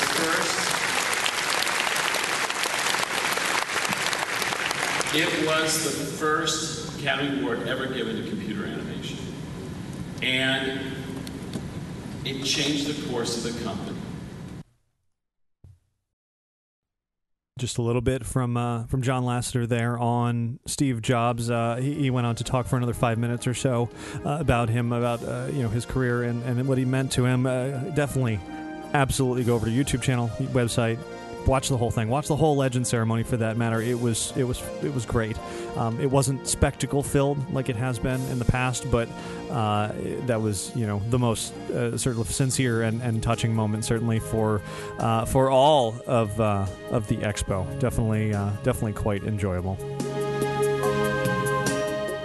So from there, I'd been to the studios presentation that morning. They announced that there would be a new booth being unveiled on the show floor in honor of the movie Tomorrowland, so I wanted to head over there, and on the way I caught more fun costumes on the show floor. There were a lot of great sort of Disney parks-inspired costumes. The Parasol Girl from the Haunted Mansion I saw, along with the Pirate Wench from the queue of Pirates of the Caribbean, ballroom dancers from the Haunted Mansion. I'm probably sensing a theme here. And it was just fun to walk around and see all of them. And you're walking around the show floor of the D23 Expo, you never know what you're going to run into. I saw a pianist playing music from the Circle Sessions album from Disney California Adventure for Carthay Circle, just there playing, and some people were watching, and that was fun. I did finally make my way over to the Tomorrowland booth and found it to be, more mystery. A lot of the items from that 1952 box were on display there under glass cases. There was an audio guide, even an iPhone app that you could go around to help you narrate through and describe what you were looking at. No photos or video were allowed inside the booth. So very mysterious. They were treating it as if it was highly, highly classified secret information. So, it's very intriguing how much they're promoting this film. It'll be interesting to see how it, if it reaches beyond the Disney fan base and really grabs a hold of the greater population, or if it's just going to be Disney fans that go see it. We'll see as we learn more and more about that. But along those same lines, it was time. At that point, I had a little bit of free time to go follow Wallace's instructions from the day before and begin my hunt for the Optimist. At least, sort of a first attempt at making my way through this final leg. So, as he instructed to me, I went over to the world clock, the clock that used to be, it was a small model of the clock that used to be at the front of Tomorrowland years ago. Everything in the Optimist, whether, over the weeks that I've talked about it, the weeks that it's been going on, everything tied into Disney history. Club 33, Walt's apartment, the Carolwood Barn, Chili John's, Tam O'Shanter, etc. It all's tied into Walt Disney. And in this case, it was something that was there at the beginning of Disneyland, this world clock that always showed the time no matter where in the world you were, and it was sort of a front attraction piece of Tomorrowland back then. Now, looking closer and working together with other Optimists, combining different maps, it revealed a clue as you lined them up, basically instructed to head over to the Walt Disney Parks and Resorts Pavilion. Before I go too far talking about this, I should mention I put together a great video, 24 minutes long, over on our YouTube channel, detailing the entire journey over the weekend from beginning to end. And so if you want to just sit down and watch something thrilling and exciting and watch that whole adventure, definitely do that. It is a lot of fun. But in short, in summary, we went over to the Parks and Resorts Pavilion. At that point, I had joined up with a couple of other folks who were also on the hunt, and we found the Space Pavilion model that I talked about earlier, lined up some arrows on the map to unveil a couple of letters there. The letters L and N were pointed to. The other part of the map pointed to elsewhere in the pavilion. There was a Progress City blueprint, and you lined up the map there, and it pointed to the letters S-H-A-W. Well, if you put L-N-S-H-A-W together, you spell Ellenshaw, like Peter Ellenshaw, who I talked about earlier, which meant we had to go find a blacklight. Put the map under the blacklight, since that was the big feature of Ellenshaw's Disneyland map here, and under the blacklight it revealed a special message that said, rendezvous with our agents, to receive further instructions, with a little arrow pointing at great moments with Mr. Lincoln, and that meant going to Disneyland, which I did not have time for at that moment. So that would have to wait until the final day. That was the end of my Optimist hunt for the moment to figure all, and that was a highly, highly simplified version of all of this. It probably took half an hour or 45 minutes to accomplish all of that and figure it out. But it really led me to something special that was going on, surprise, in the Parks and Resorts Pavilion, where all of that was. Dreamfinder and Figment were there, meeting, greeting, and taking pictures with guests. This is the first Dreamfinder meet and greet in years and years and years. And not only that, pulling back the curtain a little bit, this particular Dreamfinder was a huge part of history. He was the second and longest Dreamfinder who was actually at Epcot. So if you met Dreamfinder years ago, you most likely met this Dreamfinder, which was particularly special.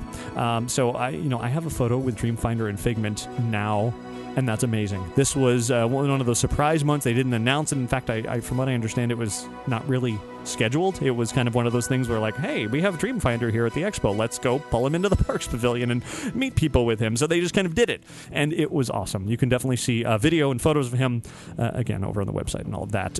So then we moved on to sort of the finale event, which proved to be an incredible highlight of the entire D23 Expo. It was the Richard Sherman and Alan Menken Disney Songbook concert. This was scheduled Saturday night from 6:30 to 8 p.m. It ended up running 6:30 to about 9 p.m. It went over by an hour, and it was unbelievable. Now, a few days before this started, I had a chance to talk with this intrepid pair of songwriters leading up to this concert, and I want to share a little bit from that conversation right now. I've posted a interview, sort of a text over on the website, but it's definitely great to hear from both Alan Menken and Richard Sherman talking about sort of their careers and what everybody expected, or what they were going to be putting into this incredible Disney Songbook performance. Really looking forward to your performance coming up this weekend. Of course, you performed at Destination D for Disney fans last year. Last year, yeah. Yeah, the audience certainly loved hearing you play selections from all those timeless classics. From your perspective, what's it like to perform before all these big fans who eat, sleep, and breathe Disney? What do you get out of it personally? It's fun. It really is fun.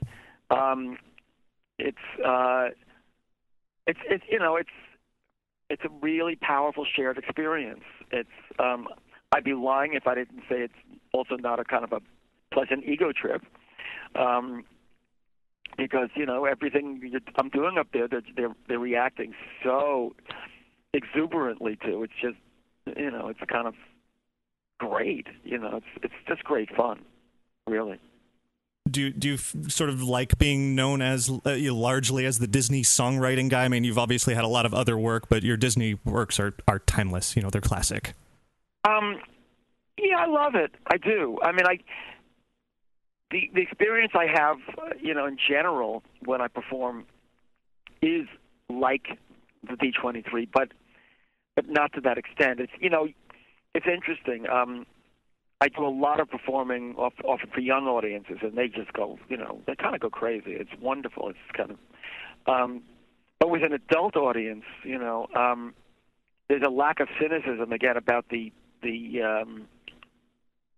D23 audience. They're there to love it and have a great time. Nobody's sitting with their arms folded saying, "Show me."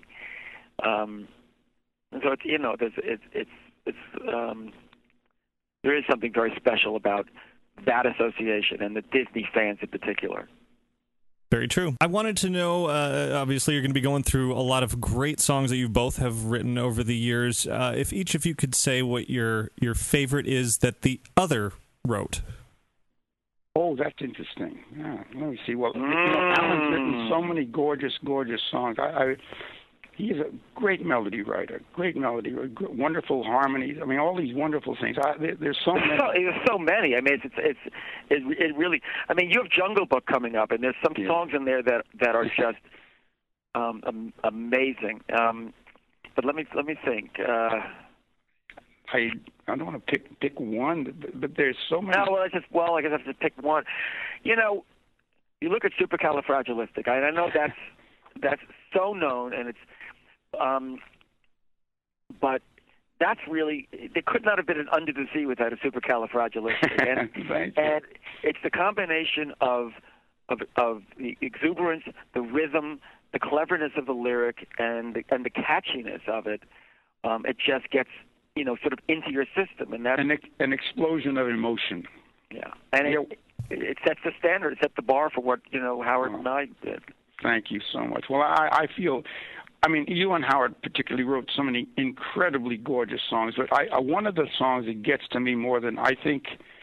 Well, I like so many. I fell in love with a song called "Suddenly Seymour," which you wrote for a show. Way back before I knew you and everything. But I said, that's such a passionate song. It's a wonderful explosion of emotion. And then I think as part of your world gets to me. That really just does it. I just love that song. So, there's so many that he's written, but if you try to pick one, it's impossible. Yeah. You have to just sort of take one out of a hat, kind of. You know something? We're both fans of each other's, and I think that makes it kind of fun. Yeah, and the songwriters were really fans of the fact that we each have Richard has a unique voice, and that's in common through his work, and he comes through in his work, and I think I come through in my work, and that really, each song is just a manifestation of that voice. The feel we have about life and about people and about music, and about what we're trying to say with our gifts, because you don't take too many big deep bows for a gift. You're just gifted with that, and it's what you do with it that's important. Absolutely. Great. I was wondering, of course you've written songs for Disney films, Disney attractions. Do you enjoy composing for one or the other more? And, what's the biggest difference between writing for the two different, styles? In answer to your question, there is absolutely no difference whatsoever. A job is a job. You have to write for a character or for the character of an experience, like A Small World or like Carousel of Progress or one of those things. You write what's appropriate, and every job is a challenge. And I've always loved writing different kinds of songs. And when we first saw audio animatronic figures being featured in a thing called the Enchanted Tiki Room, we came up with a little calypso song called the Tiki Tiki Tiki Room, and it would fit perfectly for that. We weren't writing for a character or a person or a singer or anything else. It's just every job is its own individual thing, just like if you're writing for fictional characters like Winnie the Pooh, a little stuffed teddy bear, and you have to get his personality. So you write him, and he has a friend called Tigger, for example, and he's a bouncy little stuffed tiger. So you have to write a song that sounds like him. So we wrote The Wonderful Thing About Tiggers, because it bounces up and down like him. And everything is its own challenge, whether it be a building or a fictional character or a marvelous make-believe lady like Mary Poppins. Everyone's different, and if you're doing Jungle Book and there's an animal there that's a ferocious let's call him a ferocious gorilla, and we want to make him funny, we call him the King of the Swingers, and he becomes a jazz man, and we do I Want to Be Like You for the King of the Swingers, King Louis. So everyone's different, and everyone's a challenge. Great, and I assume we'll be hearing both film and attractions in the upcoming concert? You'll be hearing a lot of stuff from me that you'll know, but I'll sing them the way I first did them. And so we absolutely did. The concert was magical, for lack of a better word there. It was an incredible performance. It's, like I said, 2.5 hours of just music beyond what you could possibly imagine would come out of one single event. The Disney Songbook performance was hosted by Tim O'Day, who has hosted so many special events over the years and does a great job because he sort of introduces the special guests and what they should be doing and then steps out of the way and lets them do their thing. And it was Richard Sherman first on the piano. It wasn't duets with Menken or anything. It was just him simply at the piano telling his stories, and it was wonderful. He ran through essentially his whole career from beginning to end with Disney, taking out highlights of what he had performed, or rather wrote with his brother Robert, the late Robert Sherman, over the years. And, he began all the way back with Annette Funicello, moved into Wonderful World of Color, Haley Mills, Winnie the Pooh, Jungle Book, Aristocats, Bedknobs and Broomsticks, and then on to the theme parks with the Tiki Room, One Little Spark from Journey into Imagination, Magic Journeys, Mary Poppins, which is celebrating an anniversary coming up, and Saving Mr. Banks, in which he was once again joined by Jason Schwartzman and BJ Novak, much to a surprise to him, actually, so that they could sing A Spoonful of Sugar there as part of that, sort of reprising what had gone on earlier, but with a different song, all tying into to Saving Mr. Banks. And then, to wrap it all up, things got very touching after 45 minutes or so of stories and highlights from his career. There, of course, is one song in particular that is very, very special to everybody who's a Disney fan, because it was Walt Disney's own personal favorite, and I wanted to share that part of the concert with you here now. Now let's talk about a song that I know is very near and dear to you, Feed the Birds. There are many reasons why this is very near and dear to me, but I think the most important reason is because of the fact that it's no secret. I mean, we love Walt Disney very much, and we were very fond of him as a human being, aside from being a great boss. And when we first played our ideas for Mary Poppins for Walt Disney, we played this song among a couple of other things that we'd written that we thought would work nicely for the picture. And we did a lot of talking that day. I remember at the end of this meeting, long meeting, he said, "Play me that Bird Lady song again." So I played it again. And he said, "That's the key to the whole story, isn't it?" He said, "That's right, Walt, that's it." And that's the day he put us under contract. So that was the day that he put us under contract to him. And 10 greatest years of my life working for Walt Disney. Of course, we've been connected ever since. But this is his song. And I used to go to his office every once in a while. Bob and I on a Friday would get a call. We come down there and we talk about what we were working on, of course. He knew what we were working on, but he still talked to us about it. And then he'd look out the north window and he'd say, of his office, and he'd say, "Play it." And I played it for him.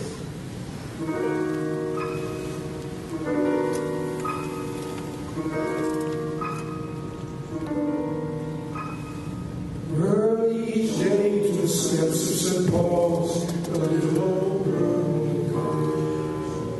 In her own special way, to the people she calls, "Come buy my bags full of crumbs. Come feed the little birds, show them you care, and you'll be glad of food. Their young ones are hungry, their nests are so bare. All it takes is tuppence from you."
Always a treat. Always a treat to hear Richard Sherman play that song. He, of course, has performed for Disney fans many a time in the past, and it's never any less special, especially with that particular song, Walt Disney's own personal favorite, something he had the Sherman Brothers play for him on a regular basis, and it was it just concluded what was an incredible half of a performance. That was just that wasn't even the whole thing. It would have been enough to just watch Richard Sherman play, but this was the Sherman and Alan Menken concert, and Alan Menken, to follow up Richard Sherman is a tough act, but you know what? Alan Menken did it and beyond, because he absolutely killed it. His performance, and I had never seen him perform live before. I've seen Richard Sherman before, very similar set to what he did. It's no less special to see it a second time, but to see Alan Menken for the very first time essentially run through his entire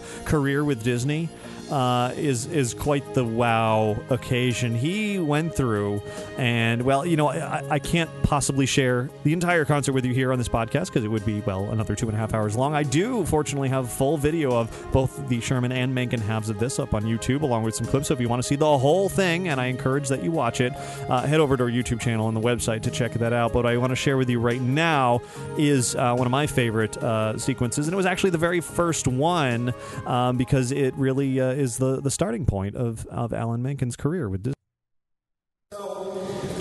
Here's where I began at Disney.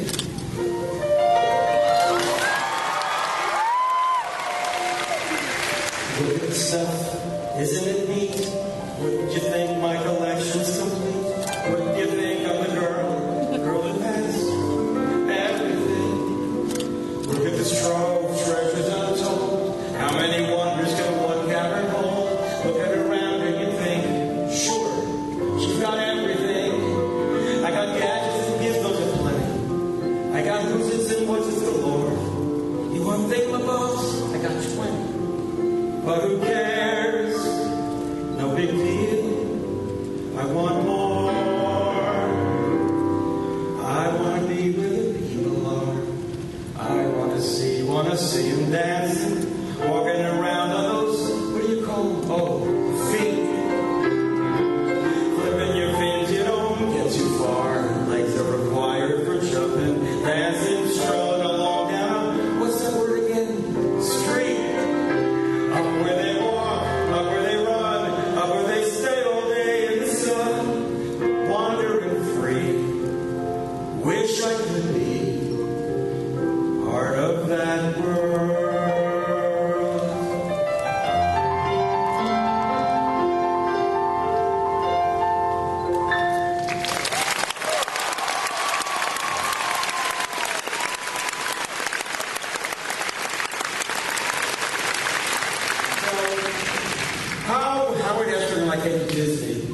Was actually through, I suppose, our show, Little Shop of Horrors.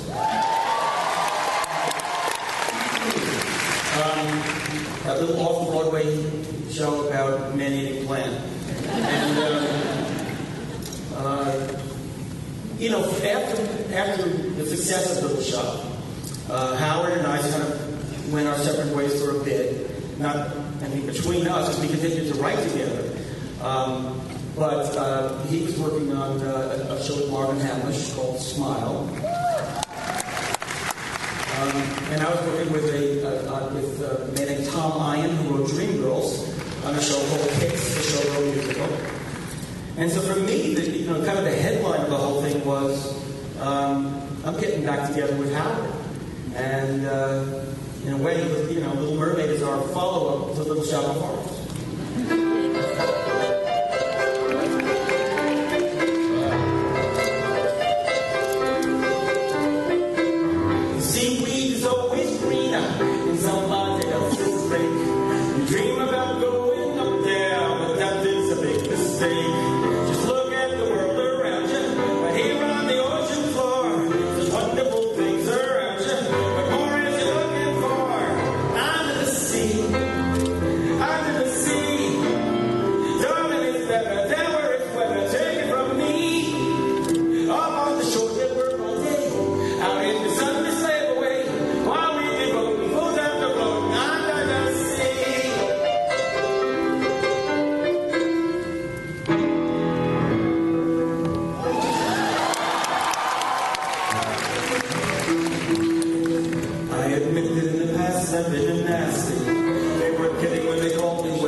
Switch true. Yes. And I fortunately know a little magic. It's a talent that I always have possessed. And here lately, please don't laugh. I use it on behalf of the miserable, lonely, and depressed. Pathetic, poor, unfortunate souls in pain. In need. This one longing to be bitter. That one wants to get the girl. Do I help them? Yes, indeed. Those poor, unfortunate souls. So sad, so true. They come flocking to my calls and crying spells. Or so please that I help them. Yes, I do. They want so much. Oh, I know they want so much. Concerned little fish. First I cut off their heads, and I put out the balls on their wings. I said to enjoy the dish. Les poissons, hee hee haw. With the lever I had them into. I will have what's inside, and I serve it up right. I love little fishies. Don't you?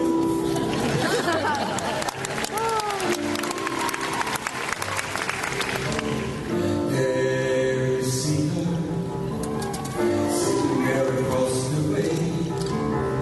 She don't got a lot to say, but there's something about her. And you don't know why, but you're dying to try. You wanna kiss the girl. Yes, you want her. Look at her, you know you do. Possible she wants you to. There is one way to ask her. It don't take a word, not a single word. Go on and kiss the girl. Sha-la-la-la-la, don't be scared. Pick up the mood, prepare. Go on and kiss the girl. Sha-la-la-la-la, don't stop now. Don't try to hide it now. You wanna kiss the girl. Sha-la-la-la-la, float along and listen to this song. The song said kiss the girl. Sha-la-la-la, the music played. Do what the music said. Go on and kiss the girl. You gotta kiss the girl. You wanna kiss the girl.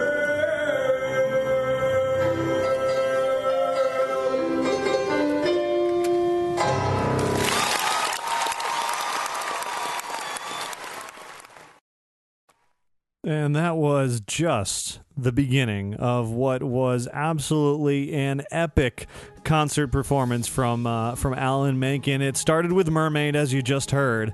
It went on to Broadway Mermaid, Beauty and the Beast, where he performed Human again. Broadway, stage Beauty and the Beast. He said it was likely the first time that he'd ever performed that live.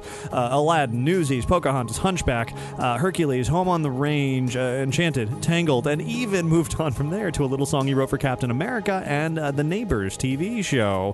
And all of those were just incredible medleys like what you just heard, and single songs, and essentially everything Alan Menken has ever written for Disney, which is unbelievable. It was quite the event, and it wasn't quite over just yet. There was one little bit of a finale where both Alan Menken and Richard Sherman joined together on stage under the theme of World, with Alan Menken performing A Whole New World, and then Richard Sherman in a duet with Menken and really everybody who was singing along in the crowd, all performing and singing It's a Small World together to end it. A really, really mind-blowing, incredible performance. I can't recommend enough that you head on over to our YouTube channel, fire it up full screen, sit back, or even play it in the background, enjoy the music, listen to the whole thing, as so many of you have already done. It's not as good as being in there in person, of course.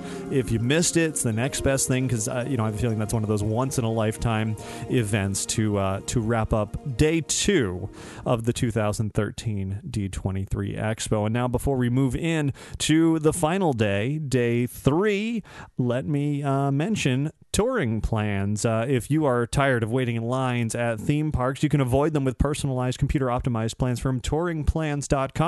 When you're planning your next trip to Walt Disney World, Disneyland, or Universal Orlando, you can use touringplans.com's crowd calendar.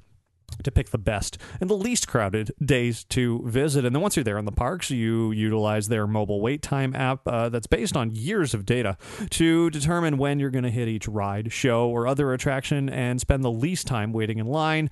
And most importantly, you can save 20% on touringplans.com today when you use discount code ITM to start planning your stress-free vacation today.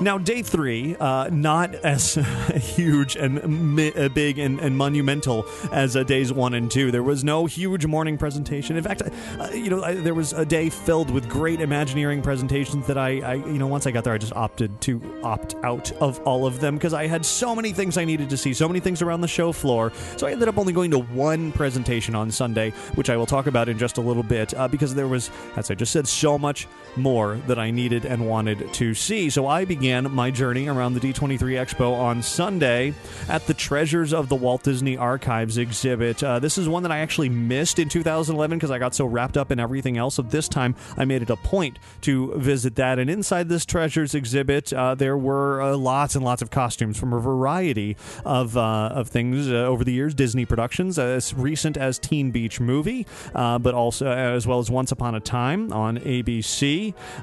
There was costumes and props from that. There was, amidst all this movie and TV stuff, there was the original model of a Rock Candy Mountain, which was a lot of fun. The attraction that never got built for Disneyland. With the Oz theme, there was Return to Oz, a sequel of sorts to Wizard of Oz that came out years ago, or it was fun to see original costumes and props, definitely recognizable characters from that film as well. The more recent Oz film, Oz the Great and Powerful, there were costumes from that, as well as the China doll marionette, which was really cool to see up close and in person. But the highlight room, and a big room at that, was all about Mary Poppins. Again, a big 50th anniversary coming up for that film. And there were plenty of props and costumes instantly recognizable from Mary Poppins. So definitely check out over on the website. I'll be posting photos from throughout the Treasures exhibit very, very soon. So shortly thereafter, I had to make it very quickly on over to the D23 Arena for my last presentation, my last big presentation, presentation in general for this year's D23 Expo, and that was from Disney Interactive. They entitled the presentation To Infinity and Beyond, and you can probably guess why it was called To Infinity and Beyond, because of Disney Infinity coming out very, very soon, but they didn't talk about that quite yet. They saved that for last. What they talked about first was Fantasia Music Evolved. Now, I haven't had a chance to demo this quite yet. Unfortunately, they were doing demos on the show floor, but I haven't played it yet, but they did show off a demo there. For the very first time, they debuted what the game is like while performing, swinging your arms and moving around with Night on Bald Mountain, my favorite sequence from Fantasia. So great to hear that was included. Of course, the Chernobog sequence and all of that. So that was, I don't really know what to make of this game. Everybody who's played it says it's fun, but if you watch it, it just looks like a bunch of wild lines and colors and such. So it's really all about playing it. But then, to really emphasize what Fantasia Music Evolved is all about, they brought out Sorcerer's Apprentice Mickey Mouse, naturally, from Fantasia.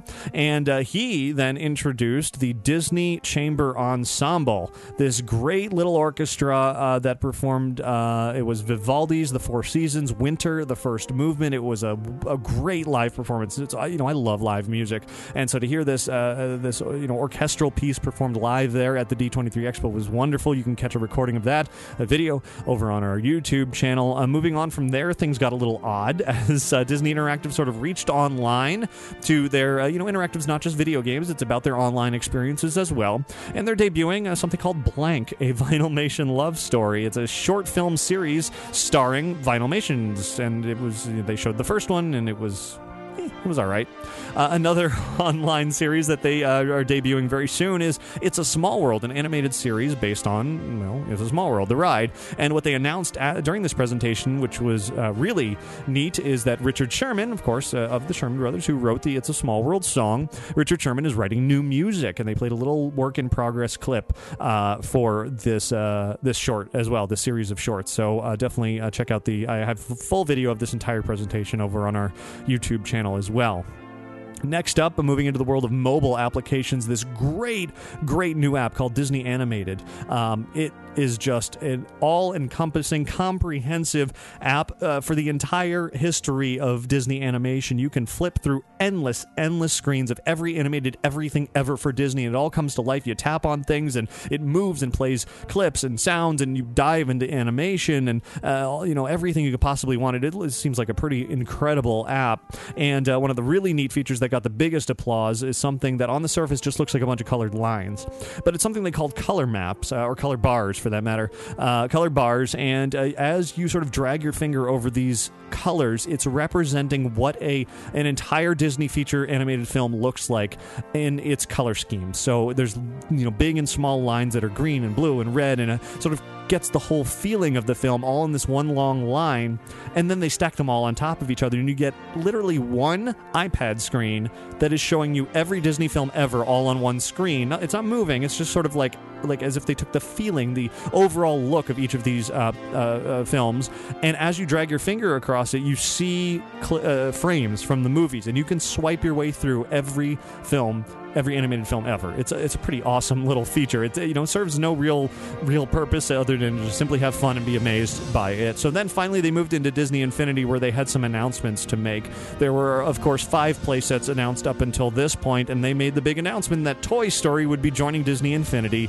Not on launch day, but later on, I think October, the Toy Story playset will be coming.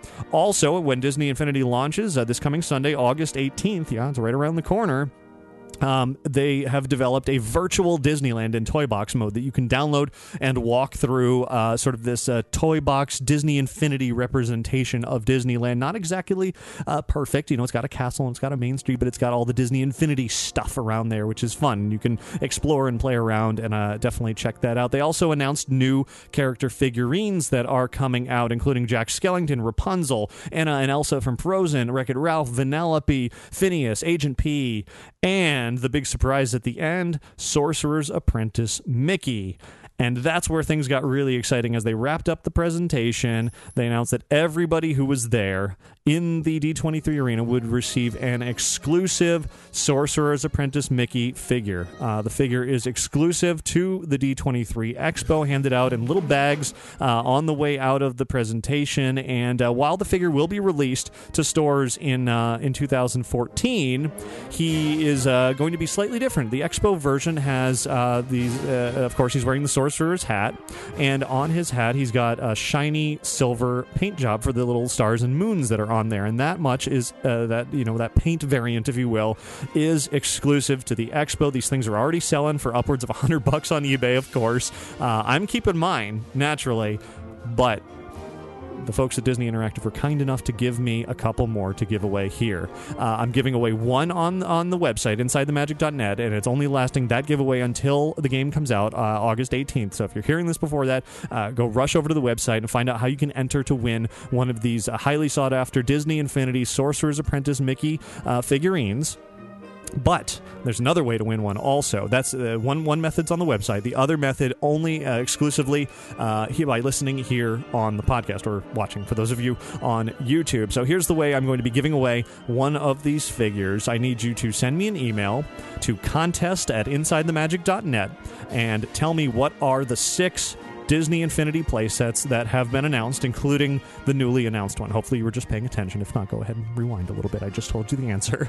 Send that to contest@InsideTheMagic.net. On the subject line of your email, write Show 436 Contest.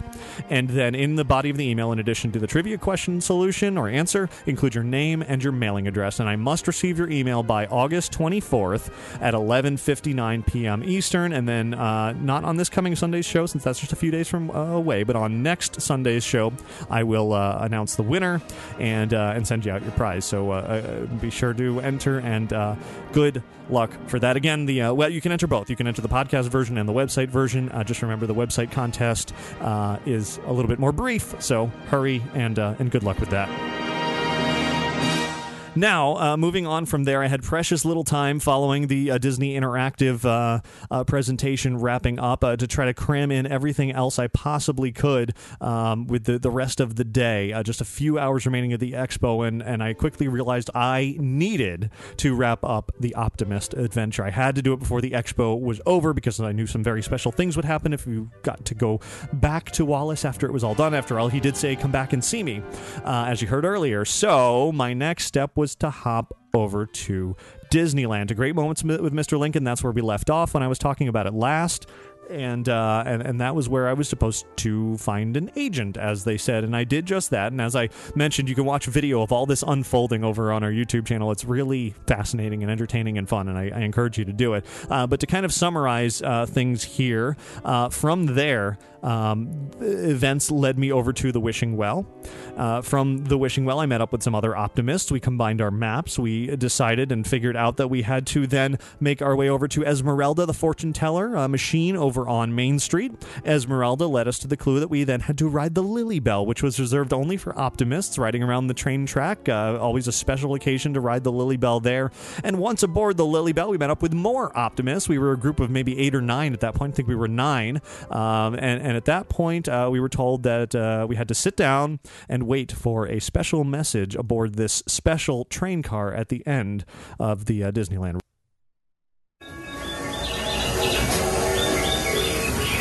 Hello, and welcome to the Lily Bell.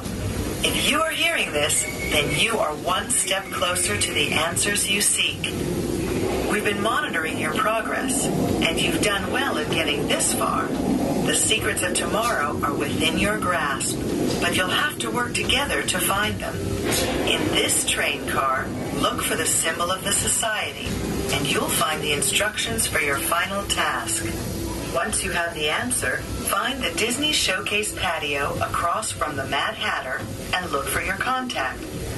You will know them by their striped blue tie. Present them with the code word you find here, and they'll take you to the next location. Remember, secrecy is of the utmost importance. Good luck. Pretty exciting stuff there. The extent to which the Imagineers put this experience together is unprecedented, and I never would have imagined it would have involved running all over Disneyland and finding secret messages and well, doing what we did next, which was opening the box there on the Lily Bell, discovering a deck of special cards with little 4 letters on them and having to sort through them rapidly to decipher the message. And from there, we had to take those cards, or tickets as they became, and show them to that blue and white stripe-tied agent out there in the park in Town Square, who then directed us over to the Main Street Cinema. And it was there in the Main Street Cinema that this great journey from the Optimist, this wonderful adventure that had been going on for the last few weeks, that began with Jeremiah Dawes taking part for the beginning half, for a good portion of it, chiming in and giving us the reports as to everything what was going on. Unfortunately, he had to attend to some family matters. His sister was getting married, and he had to fly across the country, and then I took over by going around to the other side of the country and finishing it all up at the Main Street Cinema, and it all culminated with a very special video that played in there, which went like this.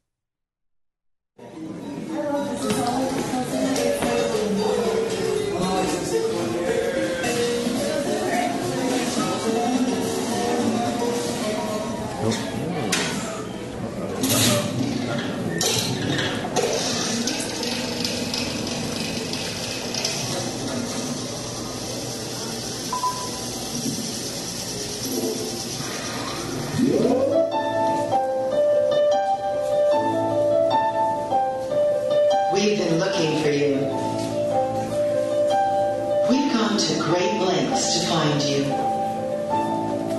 You are here because you have demonstrated through intellect and creativity the ability to see what others cannot.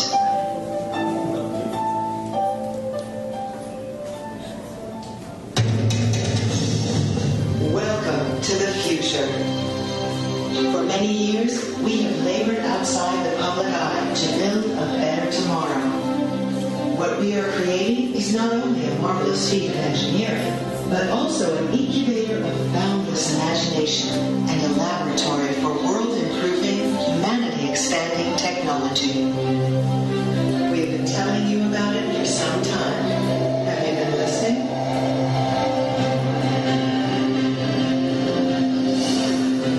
I don't believe there's a challenge anywhere in the world that's more important to people everywhere than finding solutions to the problems of our cities. We are combining the tools of our trade with the knowledge of the scientists to give a factual picture of the latest plans for man's newest adventure. It will be a community of tomorrow that will never be completed, but will always be introducing and testing and demonstrating new materials and new systems.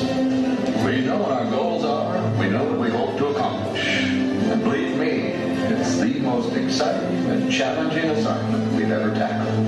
To step through the portals will be like entering another world. It represents a flight into the dimension that lies beyond the reach of time. In this new dimension, whatever it is, nobody gets any older. Discoveries that were miracles a few short years ago are accepted as commonplace today. Many of the things that seem impossible now will become realities tomorrow.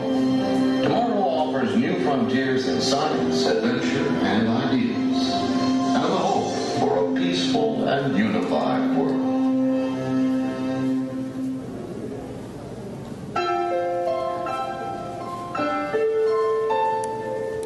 We continue to work tirelessly to bring about this brighter future for our sons, for our daughters, for you.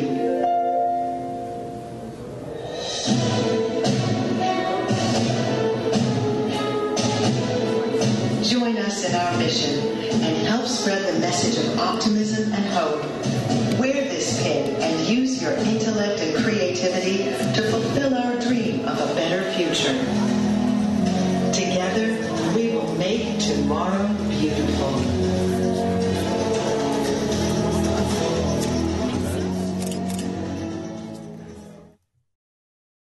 And there is where the Optimist made its conclusion in the Main Street Cinema, with some special pins showing up on a glowing platform unexpectedly.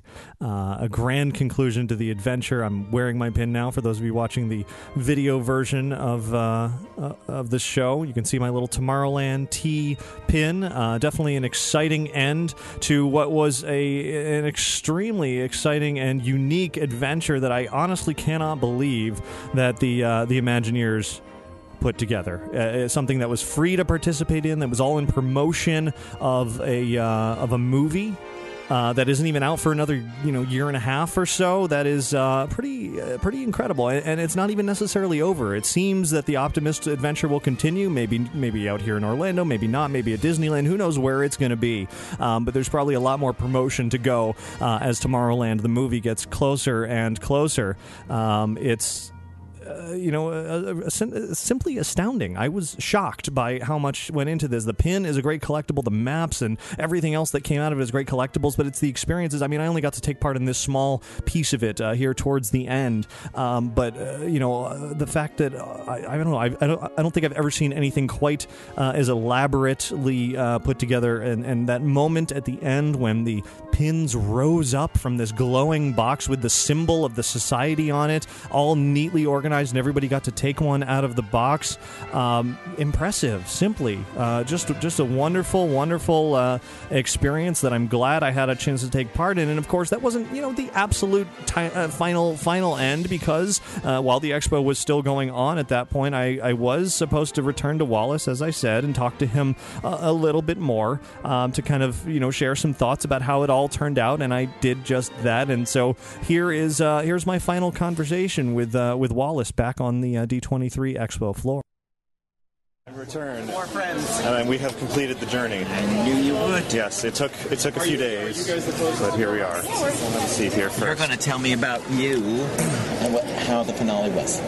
How was the experience for you? It was excellent. It was very entertaining, very informative, very A little secretive. adventurous. Definitely. A little exhausting.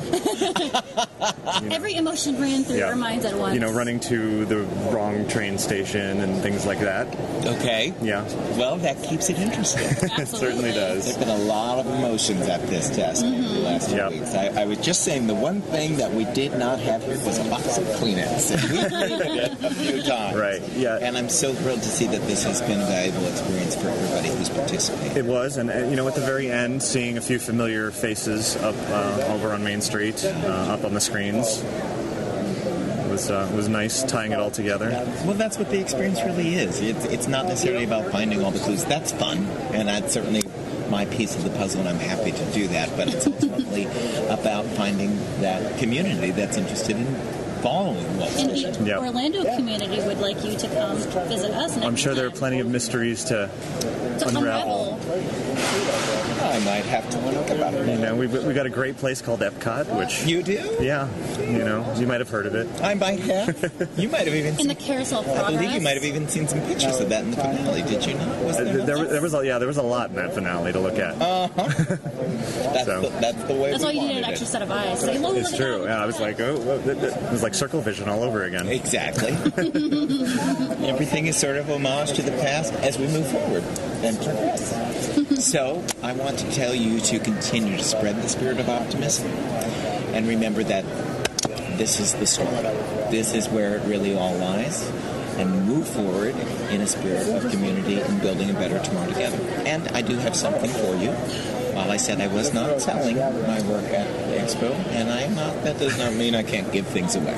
So for those of you who have made it to this point, I do want you to have some of my art. So I would love it. You may select one of these. And Wallace was kind enough to give out some of his excellent artwork that had been serving as clues throughout the Optimist adventure behind me. Those of you who are watching, you can see some of his artwork that he gave us. Great pieces, wonderful collectibles, and the Optimist was just a wonderful adventure. You can recap the whole thing over on InsideTheMagic.net on our YouTube channel. I've got a whole playlist of videos on there. And again, I know I've mentioned this a few times, but check out the 24-minute long video of sort of the whole Expo/Disneyland wrap up of everything. You'll see some of what you've already sort of seen and heard here on the show, but even more than that from their agents and whatnot. A whole lot of fun. And at that point, it was really, really time to wrap things up. I had precious little time, only maybe an hour left at that point to see everything else on the show floor. So I'm going to run through rapid fire, much as I saw it on the show floor, kind of things that I quickly ran around and saw before the D23 Expo came to a close. I was running around the show floor near Wallace's booth, and I saw a really amazing Jack Skellington costume, this great sort of puppeted costume, definitely one of the best that I had seen throughout the event. I was on my way over to Mickey's of Glendale, the store that was attached to the Disney Parks and Resorts Pavilion, the Imagineering merchandise. Actually didn't end up buying anything this time around. Didn't really see anything particularly good. Maybe the good stuff had already been sold out by that point, so I came in and out, although my wife, Michelle, who you just heard a little while ago, that may have only been the second time you ever heard her on the show, but anyway, she bought a few things there. Then it was on over to the Disney store, again, something I hadn't had a chance to check out until that point. I saw the new fairy tale collection of dolls, which look quite impressive. I'm sure those will be highly collectible. Saw Frozen dolls as well, which also look very impressive, look spot-on likenesses for the characters. There was some great merchandise for Steamboat Willie Redux, which is sort of this reimagining contemporary artwork version of Steamboat Willie, and I got a shirt or two of that. Definitely some nice artwork. There are these great collectible Small World dolls that play the song and look spot-on with the dolls that are in the actual ride itself. They were also selling, for the first time, the set of Little Mermaid Vinylmations. From there, I ventured over into the Disney Interactive section for video games. They were showing off DuckTales Remastered, along with plenty of other games, and I'll definitely be talking about DuckTales Remastered more, including a giveaway very soon about that, so stay tuned. Continuing to walk around, ran into an Anna and an Elsa over in the Disney Infinity area, took a picture of them in front of the Cinderella castle that they had there on the show floor. Lots of those photos will be coming up soon on the website as well. There was a Star Wars exhibit on the show floor that showed a lot of Ralph McQuarrie's artwork, along with some other items over the years. Fun fun to look at that. As I walked around, there was a karaoke area with a girl who was singing a song from The Little Mermaid who sounded just like Jodie Benson. Very, very impressive. Ventured over to the Dream Store, which was the D23 Expo store. Definitely bought a couple of things there, including the very last Tomorrowland shirt. Special edition, I think exclusive to the Expo, and picked up the last one. It was a double XL, a little big for me, but I grabbed it anyway. Also got a 4D puzzle of Disneyland, which is a lot of fun. Had some extra tall puzzle pieces. Checked out the silent auction area. We had the very large pieces, including old Matterhorn bobsleds vehicles autographed by Bob Gurr, and a familiar Alice in Wonderland set piece from the World of Disney out here in Orlando. And, well, that's exhausting just thinking about all of that. I continued to run around taking pictures of just about everything before the final call went out and the 2013 D23 Expo had come to a close. I was exhausted. I still am honestly exhausted. I've been continuously writing, posting articles, editing videos, compiling photo galleries, and I'm still in the midst of it. You can expect even more to show up on InsideTheMagic.net in the coming days. I'm going to try to wrap everything up as soon as possible, try to get everything out there. I've gotten the majority of it out there, just kind of a few loose ends to tie up,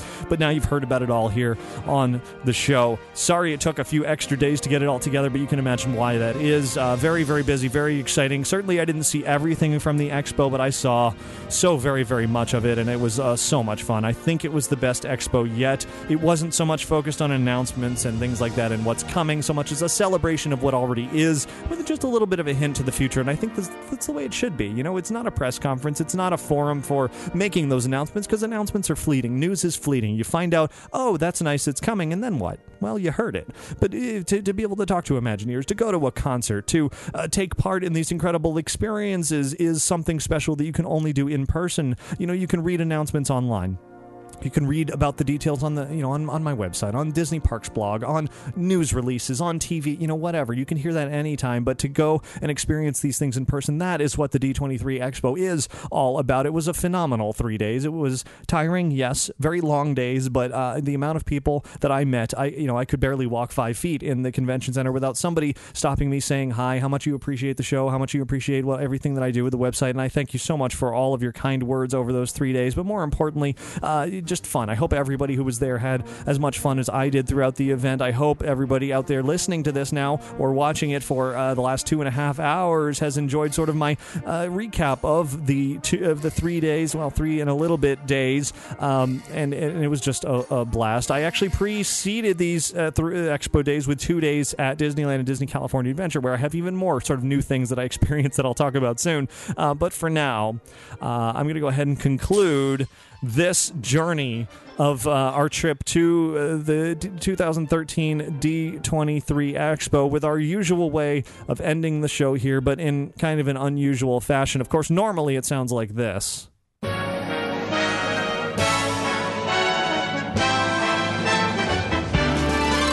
There's a great big beautiful tomorrow. You know it very well, but because of a very special performance that happened at the D23 Expo, I have a very special version of this song to share with you.